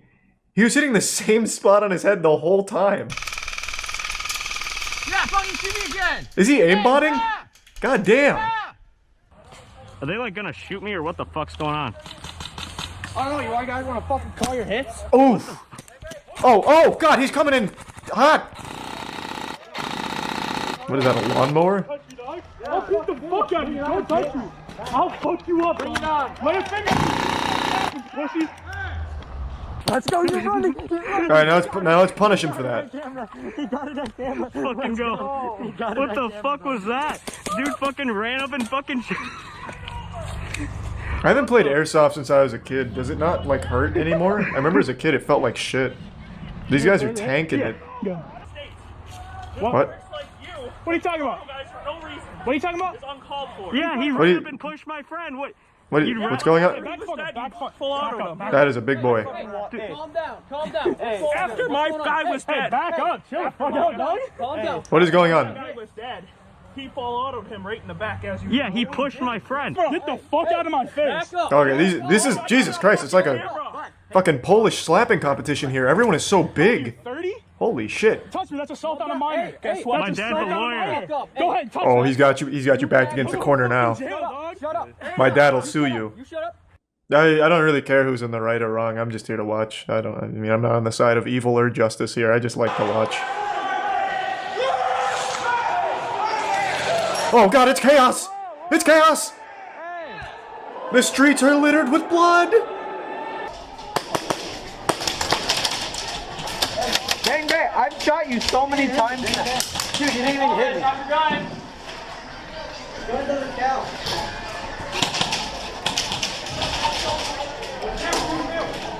Go.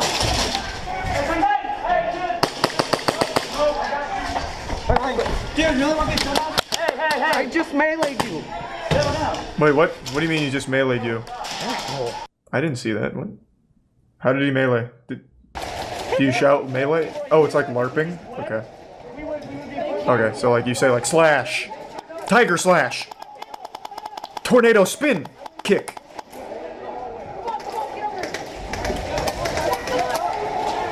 I remember one time we watched that Airsoft thing where you're in a helicopter and storming a base. I want to do one of those.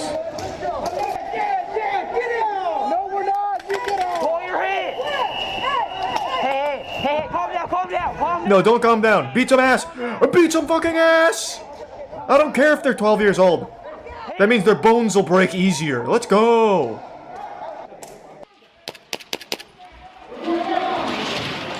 Oh. Oh, this is a full-blown fight. Holy, this ain't Super Smash Bros. Salty Ice Climbers moments anymore. This is a full-blown fight. Man pulled out a tire. Everybody up. There goes the fun.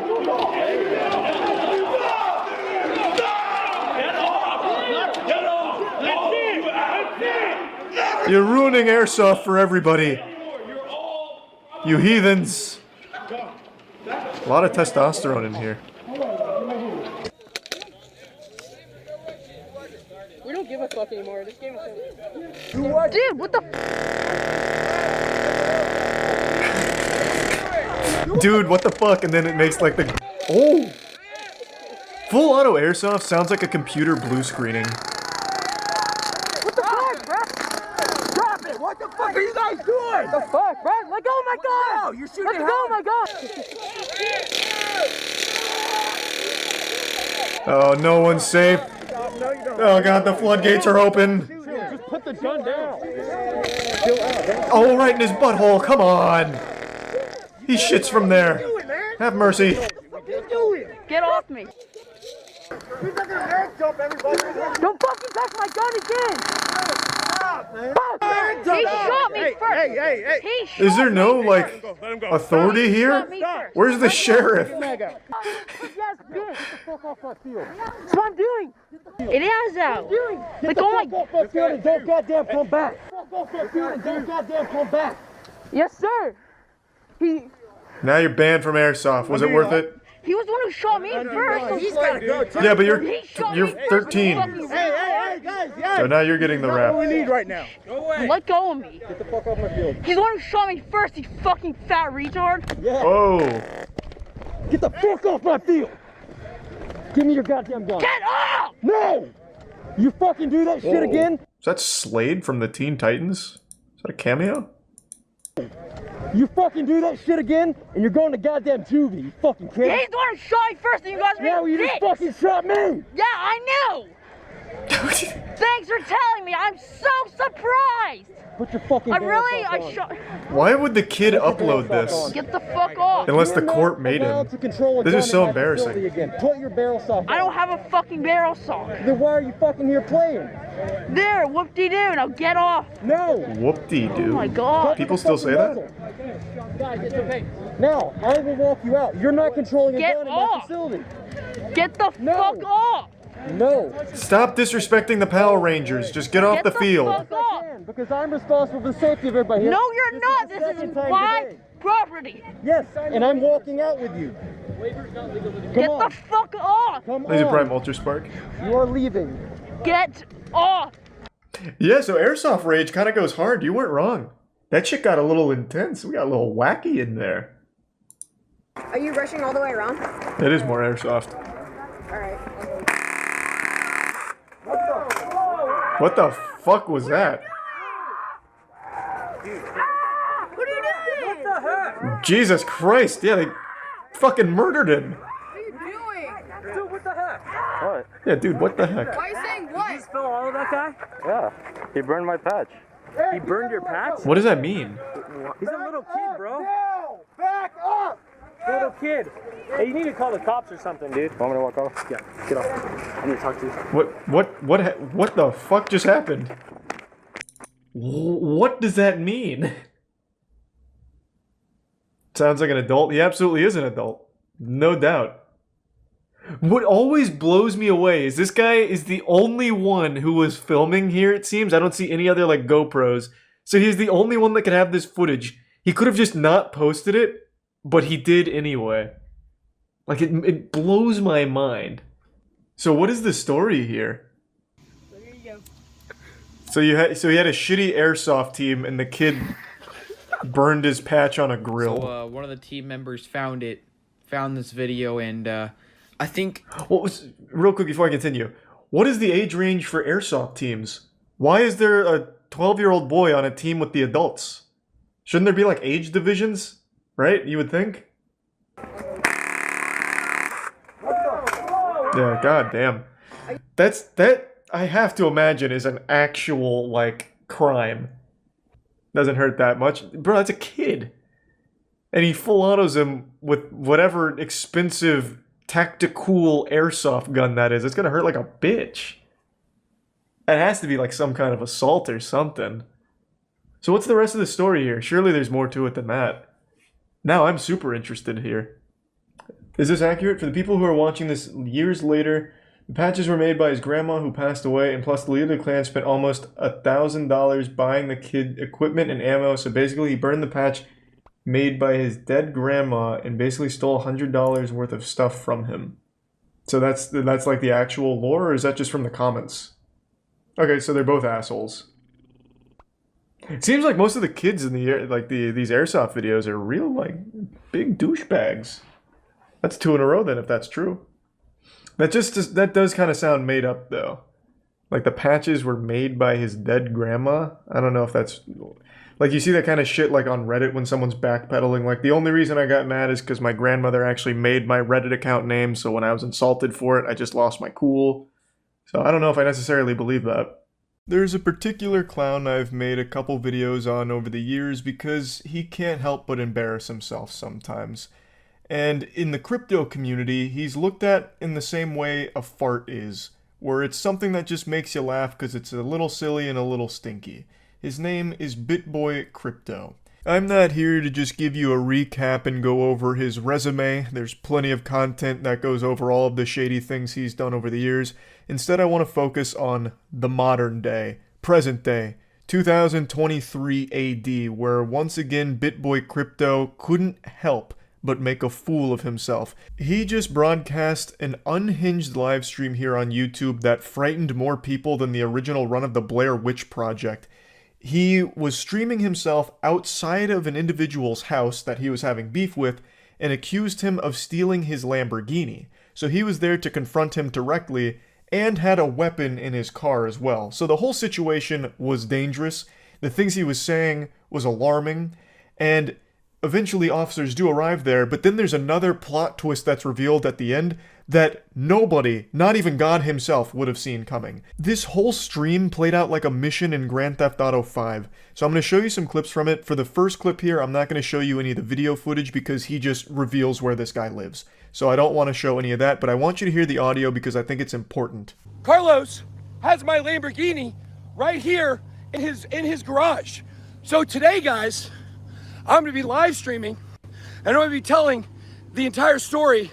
Now, it's important to give even further context to what led to this situation. He's there because he believes this man stole his Lamborghini, and he's going to spill the beans, let the cat out of the bag here, and talk in depth about this individual as well as his association with this deep cast of characters and different things. And it's a lot of very eyebrow-raising, alarming accusations he makes against them with things he's said he's done or things that he's capable of doing. And from everything I've read from the community, as well as everything I've read up on in the BitBoy cinematic universe leading up to this situation, no one knows if any of these accusations are truthful. However, even if everything he says here is beyond a shadow of a doubt the truth, BitBoy Crypto is fluent in facts, all of this is legitimate, everyone can agree that he handled it in the worst way possible. This is not how you should have handled this situation at all. It should have gone to authorities, have it go through court. Instead, Ben, his name is Ben, rolls out here like he's fucking Batman. He's rolling out here like he's the spirit of vengeance, scooting in sideways with his truck and a weapon in his truck, just in case shit gets hairy. Like, that is not optimal at all. And then streaming the whole thing on YouTube, turning it into a fucking spectacle, is bafflingly unhinged. Hey, how's it going? Yep. Hey, how's it going? Oh, him? Stop. Oh, stop. I couldn't hear. You have a weapon on you. No, I do not. Okay. I do not. So I have one in my vehicle, but I do not have a weapon on me. Okay. Now, this is when the cops arrive into the equation. They confront Ben saying, "Hey, bub, what's going on here, Buster, huh? What's all the commotion?"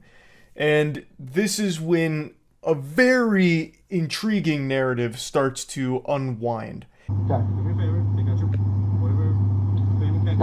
I'm sorry, I reached too fast. I'm sorry. Sorry. Okay. Put your phone down. Okay. Put your phone down. Okay. I'll put the phone down. Okay. Put the phone. All right. Okay. All right. Okay. Put the phone down. Put the fanny pack down. Okay.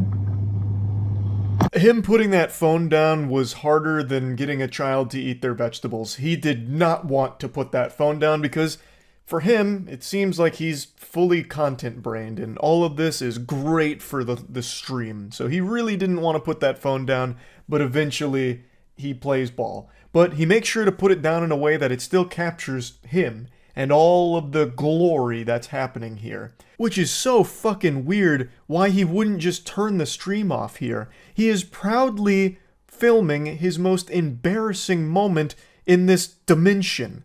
He is going to the Doofus Club to receive high accommodation, and he's doing it with a smile on his face. What's going on? What's going on? This man inside of this house. Actually, he's gonna check you real quick. Yeah, absolutely. Just the weapons. I'm sorry. I have a. Okay. Yep. No weapons. No weapons. Where in the car is your gun? It's in the back seat. Back seat? Yep. Is anybody else in the car? I feel like I should mention that this wasn't something that caught him off guard. He even said earlier in the stream that he'd like the cops to show up. He knew that this was a very likely situation where cops would arrive at the scene, and he welcomed it with open arms. But now that they're here, it's not exactly seeming like he's all that happy to see them. And the officer just asked him a very important question. Is there anyone else in the car?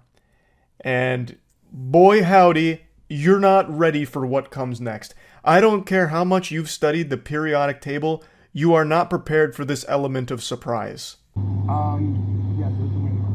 Who's in the car? Who? What's that? Who's in your car? Who's in my car? Yes. Okay. Let's, Who's in your car? Who's in my car? Who's in your truck, sir? Cassie is in my car. Cassie's in my truck. All right, Cassie. Cassie's in my truck. My wife knows that we're here, by the way. She knows we came to do this. But my wife is aware. So we're live on YouTube right now. Okay.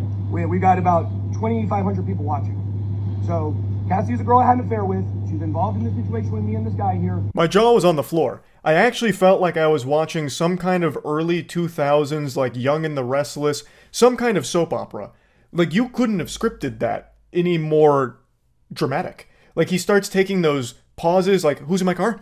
Sweat pouring down his face, maybe like a close-up zoom in.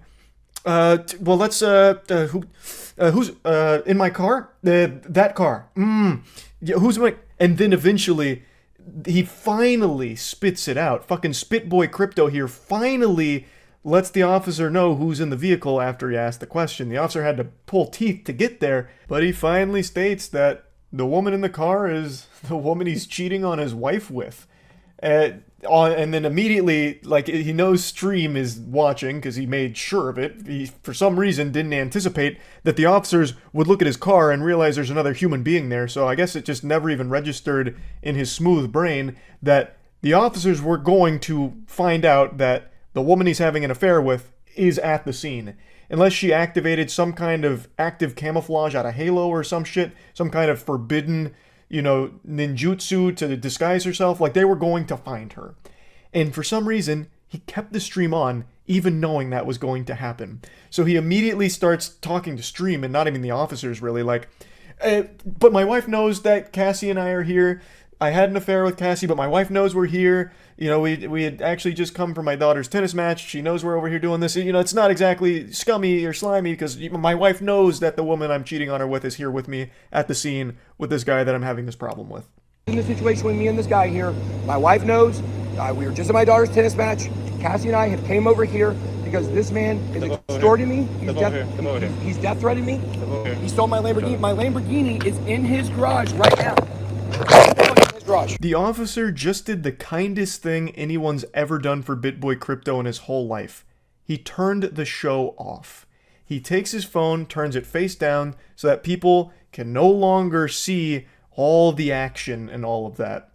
Now, he doesn't turn the stream off, maybe he didn't know how, but he puts the phone face down and he leads BitBoy Crypto away from it so you can't really hear him very well and you can't see anything anymore. So he just made it private, which is what this whole thing should have been in the first place. If all of these accusations are true and all of that, it should have been handled privately and instead of turning it into a live stream and escalating to a point where you're bringing a fucking weapon to this guy's house. Now, the stream continues for about 18 minutes after this, but it's all just the void. So you can't see anything anymore. Eventually the stream ends. Now, the stream lasted just shy of 40 minutes, and throughout the entirety of it, he is speaking very rushed. He's very out of breath. Sometimes it really feels like he may be under the influence of something. Of course, you know, I'm not there with a fucking toxicology report. I'm just giving it the old eyeball test. He's just speaking in a way that feels like he's not in his right mind. He's not in a healthy headspace.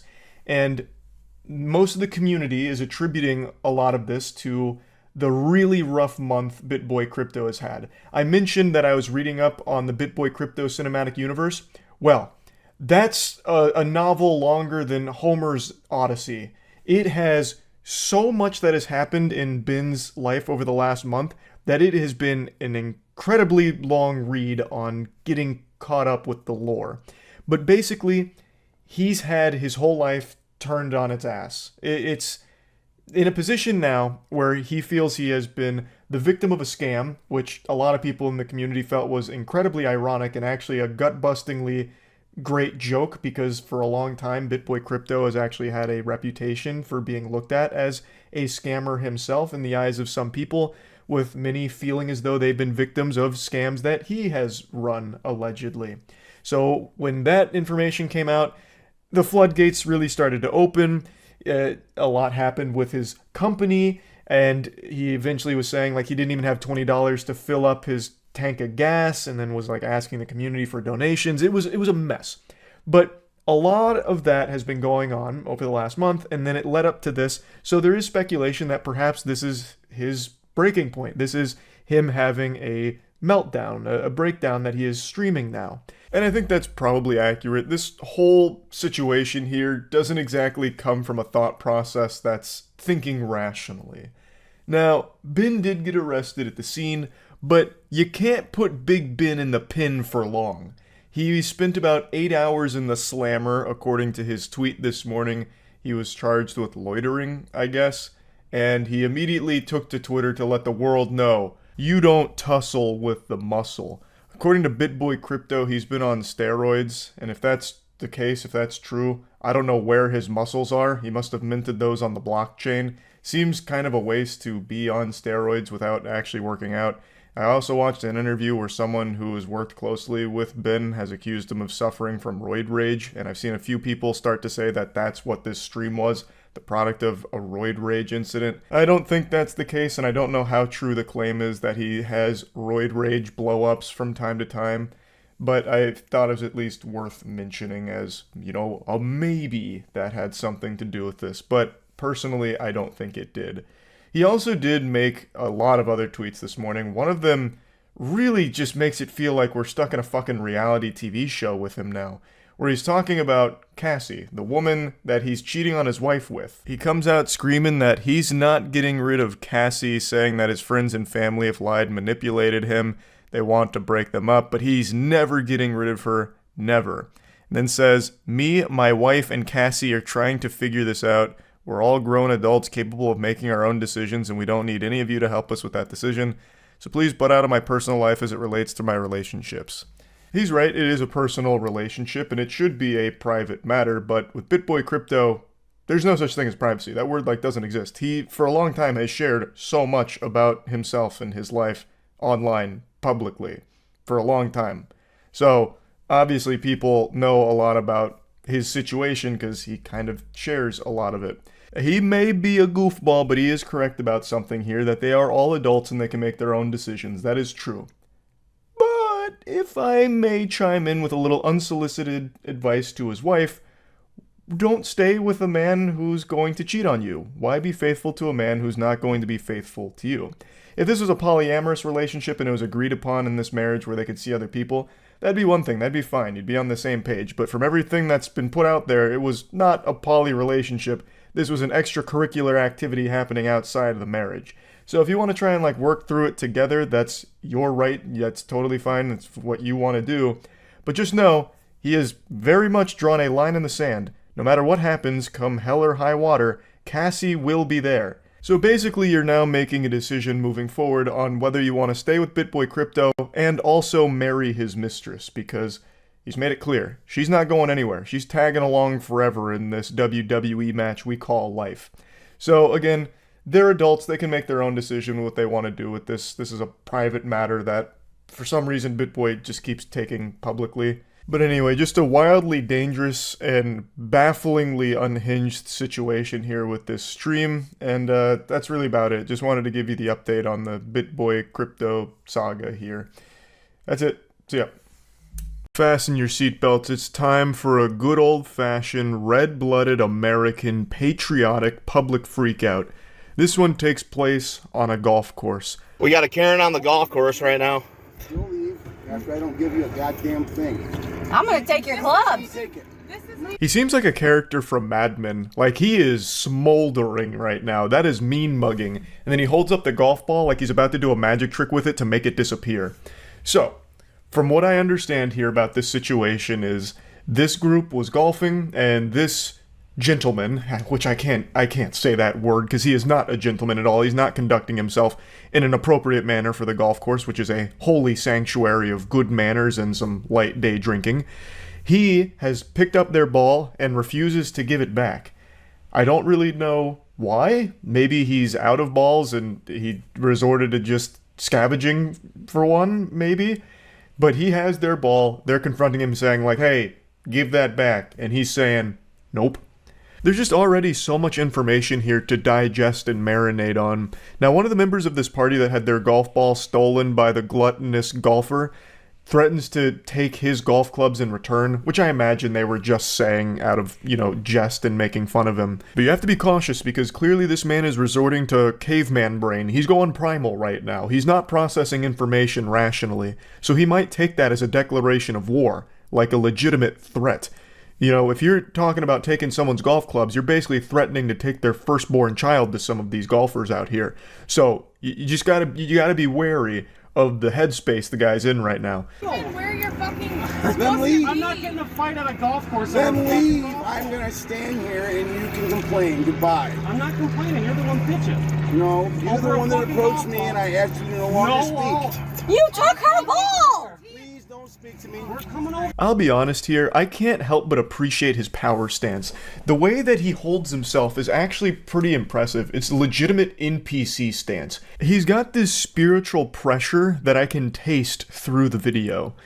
So he's drawing a line in the sand. He's saying, I'm not fucking leaving.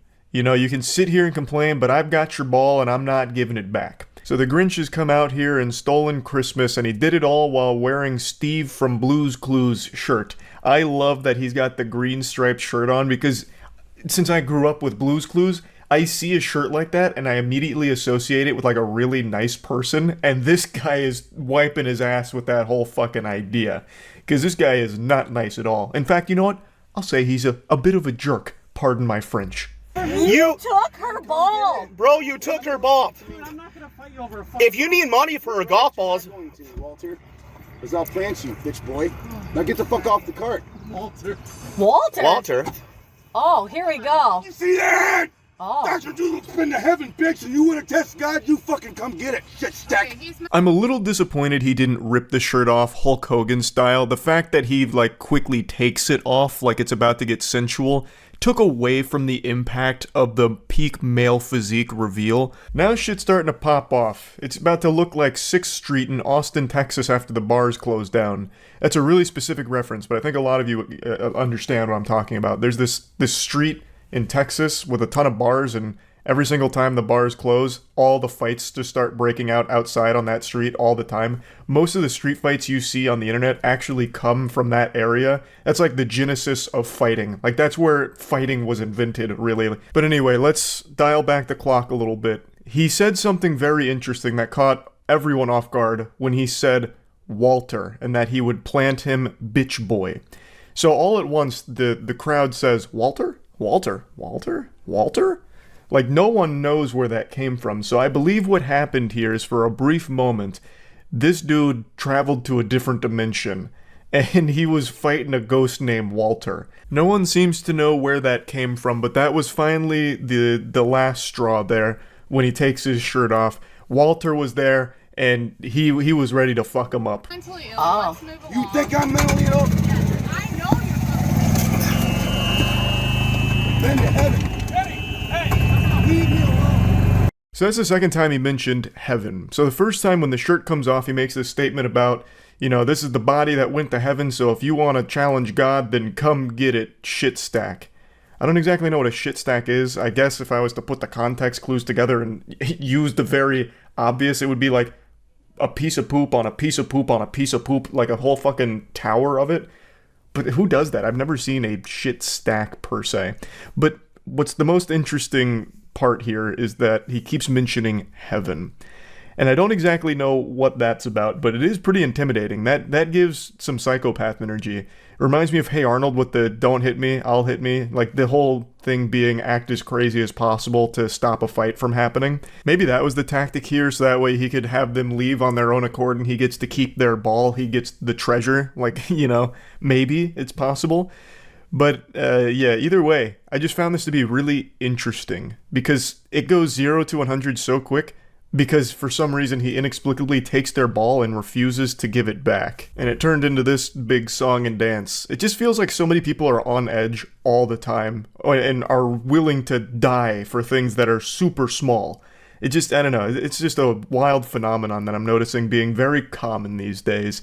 Also, there's another thing I want to point out. When he takes his shirt off initially, he looks down at himself a couple times, and then when he looks up, he looks almost surprised, as if he didn't know what to expect when his shirt came off there. Maybe, like, it wasn't the same view that he has of his body when he looks at himself in the mirror, so it caught him off guard. I don't really know. But yeah, I just wanted to share this, because it's been a little while since we went over just a good old-fashioned public freakout. That's about it. So yeah. Yesterday, there was a war fought on American soil that I'm sure many of you have seen by now. A one-man army barged into a local smoothie place, assaulted the young workers, got racist, got arrested, and subsequently fired from his very well-paying job. He was one of the top 25 highest-grossing wealth advisors in Connecticut, and he threw all of it away over what was ultimately his fault when it came to a smoothie dispute. This battle was up there with the Battle of Troy, but instead of being fought over a woman, it was fought over a smoothie. To briefly break down the situation before sharing the video, or at least some of the video, I can't share all of it because he gets racist and I'm not going to show that.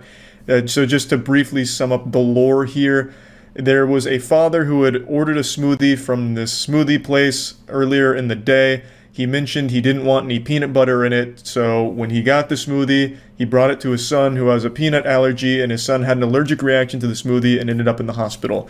Sometime after this, the father then went like full-blown fucking vigilante mode, goddamn trying to emulate John Wick, went back to the smoothie place to demand to speak face-to-face with the person who made the smoothie, but the 4 girls that were working there at the time were not the 4 employees that made that smoothie, so they didn't know who it was. So then the father got very upset, yelling and screaming, treating it like a 2009 Call of Duty Xbox Live lobby, just absolutely shouting, being racist, and tried to kick down the employees only door, I imagine, to try and like beat them up or some shit. Then police got involved, he got arrested, lost his job. The whole thing honestly played out like a fucking Dhar Mann video over the last 12 hours. Father gets angry, gets racist, gets fired, lives to regret it.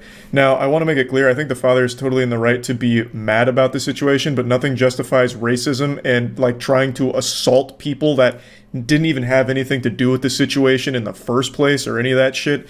The most important part of this story is the father never specified he didn't want the peanut butter due to allergies.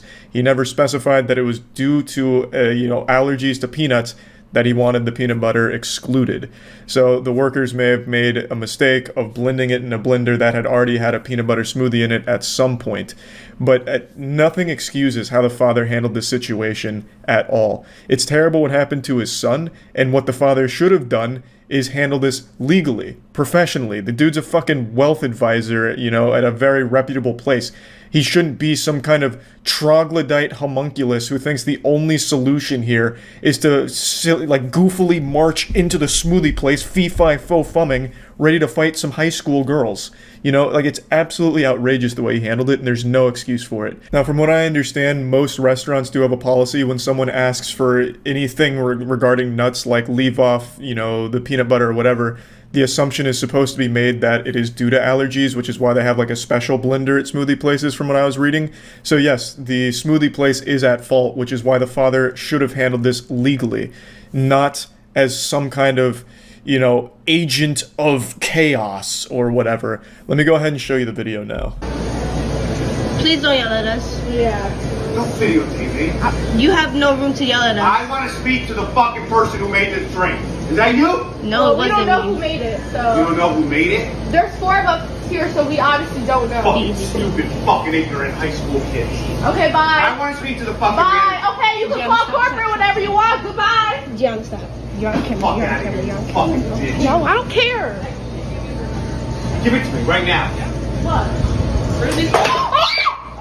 I'm calling the police. I'm calling the police. Fuck you. I want the fucking telephone number right now. Gianna, I want the telephone number. Shut the fuck You up. shut up. Get out. You can call corporate whenever you want. Bye. You're a fucking idiot. Okay, good for you. Fuck out. You're going to jail. You're going to jail, you racist piece of shit. I want the fucking telephone. Bro, call the police now. Like I said, I'm not going to keep any of the racist shit he said in here because obviously I don't want to keep that in here. So, this is the worst way of handling any situation ever. I talked about it on stream last night, so I'll play some of those clips. But there's nothing that excuses this behavior. I've seen quite a few people almost defend him, saying like how emotional he must have been with his son. And yeah, that's a horrible thing that happened to his kid off of a mistake from the facility here. But this is not the way you go about it. And nothing justifies racism and like attacking people, especially people that had nothing to do with what happened in the first place. And if he was really that emotional about his son, why wasn't he with his son at the hospital at this point? I'm assuming when this was happening, his son was still at the hospital.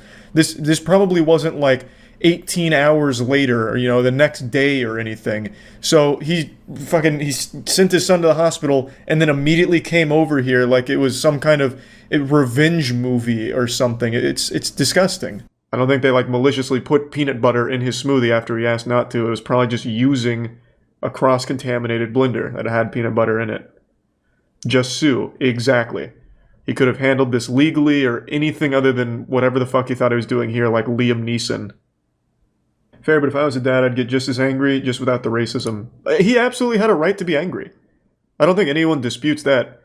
But he doesn't have a right to be racist, or go to the place and threaten high school girls. And throw a smoothie at them, call them all kinds of horrible names, and then try and literally break down the door to, I assume, beat them up. Most places when they hear no peanuts/nuts of any kind, they're supposed to assume allergies due to how common it is. That would make sense. He was the wealth management advisor, and managing director for Merrill Lynch. Yeah, that's what it was. He only worked with clients with $1 million or more. I remember that. I guess you can't control emotions when your son is in the hospital. What? What? I mean, no matter how mad you get, there's never an excuse for racism. Like, what do you mean? It's not like, my son, time to go be racist. Dude looks way older than 48. He doesn't look that much older than 48. Like, it's not like a good 48 he's rocking, but it's also not, like, terrible. You clearly haven't met a 48-year-old in Florida. Yeah, so as I mentioned, this father only worked with clients who had $1 million or more worth of, like, assets in their account or some shit like that. So this guy he was big money. He wasn't making peanuts. This guy was making, like, fucking fat, big old stacks. And he lost that job like hours after this video surfaced. Overall, this whole situation was awful. Feel really bad for the kid. Both parties were at fault, but the father was significantly more in the wrong for how he handled this. There is just no excuse for this behavior whatsoever. So, yeah, that's about it. So, yeah. He wouldn't pull that stunt at Waffle House. Oh my god, so true. Oh, you just reminded me. I saw a video... Was it last week or the week before? Fuck. Shit popped off at a Waffle House, as it does every day. But they fought by throwing every single pot and pan they had behind the counter at each other. Does anyone know what video I'm talking about? And how can I find it? Because that shit was crazy. I've never seen so many, like, objects flying through the air. Beef for breakfast wasn't what Christopher Campbell wanted when he placed his order at Waffle House. Okay, hats off to the local news here. Beef for breakfast, huh? I like that. What an immediate hook into the story. Good shit. Campbell says that's the sound of a juice bottle knocking his cap off, barely missing his face. It was the worst experience of my life. I literally thought to myself, like, wow, I'm a Waffle House victim. Although the manager apologized for what happened, I'm very sorry. I'm very sorry. Campbell believes. Yeah, is Waffle House known for anything besides fights? I can't imagine.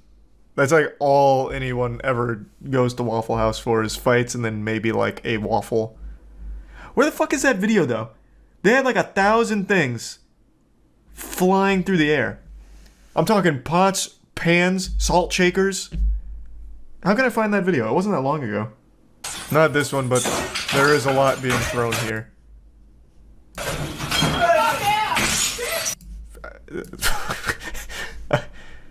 This isn't the one I was thinking of, but there is a lot of glass being thrown here.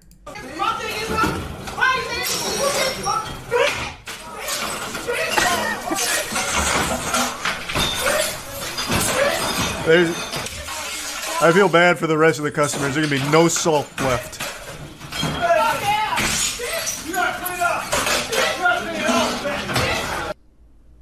Damn. What a waste of good condiments. That was not the one I was thinking of, but it seems to be a pretty common occurrence just to throw all the items in the kitchen. The kitchen served multiple purpose, projectile weapons, and to make very mediocre food sometimes. My kids are right here.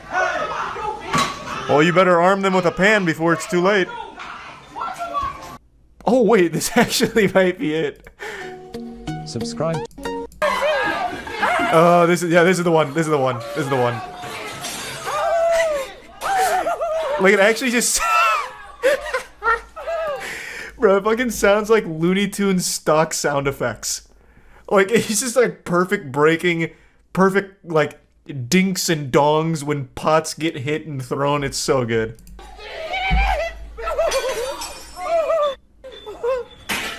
Oh, that wasn't even a spirited toss. Oh god, watch out! No, come back! You haven't finished your waffle. Then break a plate over their head. Luckily, the last thing you need at Waffle House is a plate. The #1 item they should have is like boxing gloves for you. Really throw it down efficiently. They seat you by weight class. Here's our featherweight table.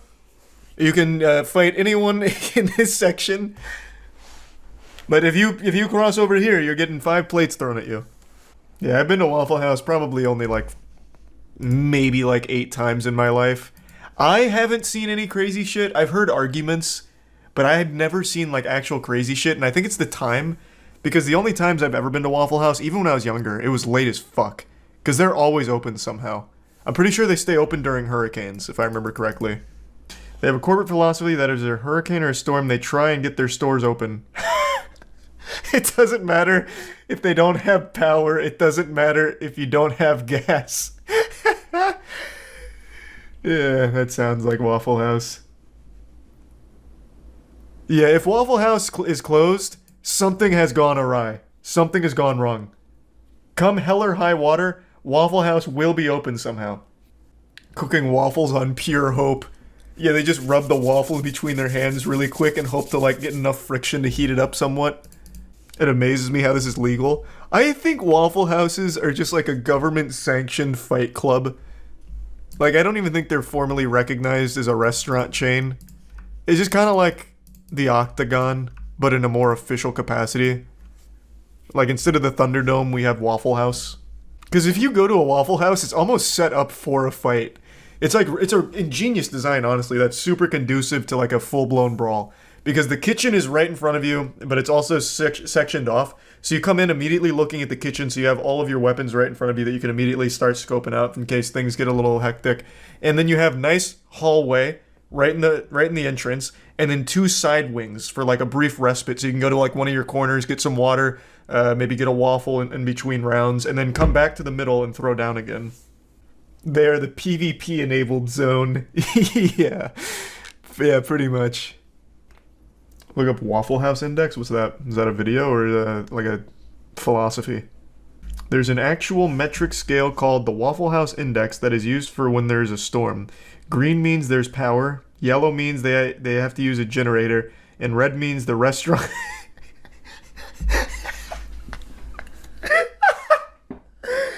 And red means the restaurant is completely destroyed.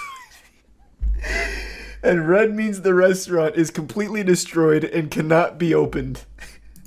So the only time a Waffle House won't be opened is if it is completely fucking crumbled to the ground and covered in debris and ash. It just fucking buried. I have to see that. It's used to determine the effect of a storm and likely scale of assistance required for disaster recovery. Coined by former Administrator Craig Fugate on the Federal Emergency Management Agency, metric is unofficially used by FEMA to inform disaster response. The NX is based on Waffle House reputation for having good disaster preparedness and staying open during extreme weather or reopening quickly afterwards. If you get there and the Waffle House is closed, that's really bad. Bro, this is the head of FEMA saying that. Levels. The index has 3 levels based on the extent of operations and services at the restaurants following a storm. Green, full menu. Restaurant has power and damages. Did the stream go fully down or just pause? Because I had myself a little Waffle House code yellow here. The internet blipped. Who signs up to work there? What, at a Waffle House? Man, I think that'd be an incredible place to work. Like, the food's super easy to make, and you just get to watch people fight. As long as they're not picking the fight with you, I'd just be like the most agreeable employee there ever. Like, if a guy doesn't want to pay the full price of the menu item, I'd just say, you know what, sir, that's fine, I'll cover the difference. Like, as long as he's not picking the fight with me, I think that'd be a really fun place to work. Just let them, like, fight outside of our zone, and we just watch. You have to clean it up. Well, yeah, I'd probably just quit. After the first fight involving broken plates and shit, I'd probably just quit on the spot and then just go work at a different Waffle House. Just bounce around. Scroll up to the first image. It's an example of code red. Where? This? Oh, this was a Waffle House? Oh, no. Oh, that is indeed a code red. Damn. Fuck. I'm surprised they didn't try opening with just these 4 seats. Oh, I didn't realize what this was. I thought this was like a Waffle House under construction. It's a fallen soldier, I see. But the only reason why, like, there were more plates thrown at Denny's during their brawl than at Waffle House is because Waffle House doesn't have that many items. I'm pretty sure once a plate gets thrown at a customer, it never gets replaced. You know, it's not like, you know, when you cut down a tree, you plant 2 more in its place. When you break a plate as the Waffle House employee during a fight, you don't get a new one. They don't replace it. So eventually they just bleed out there. No more plates.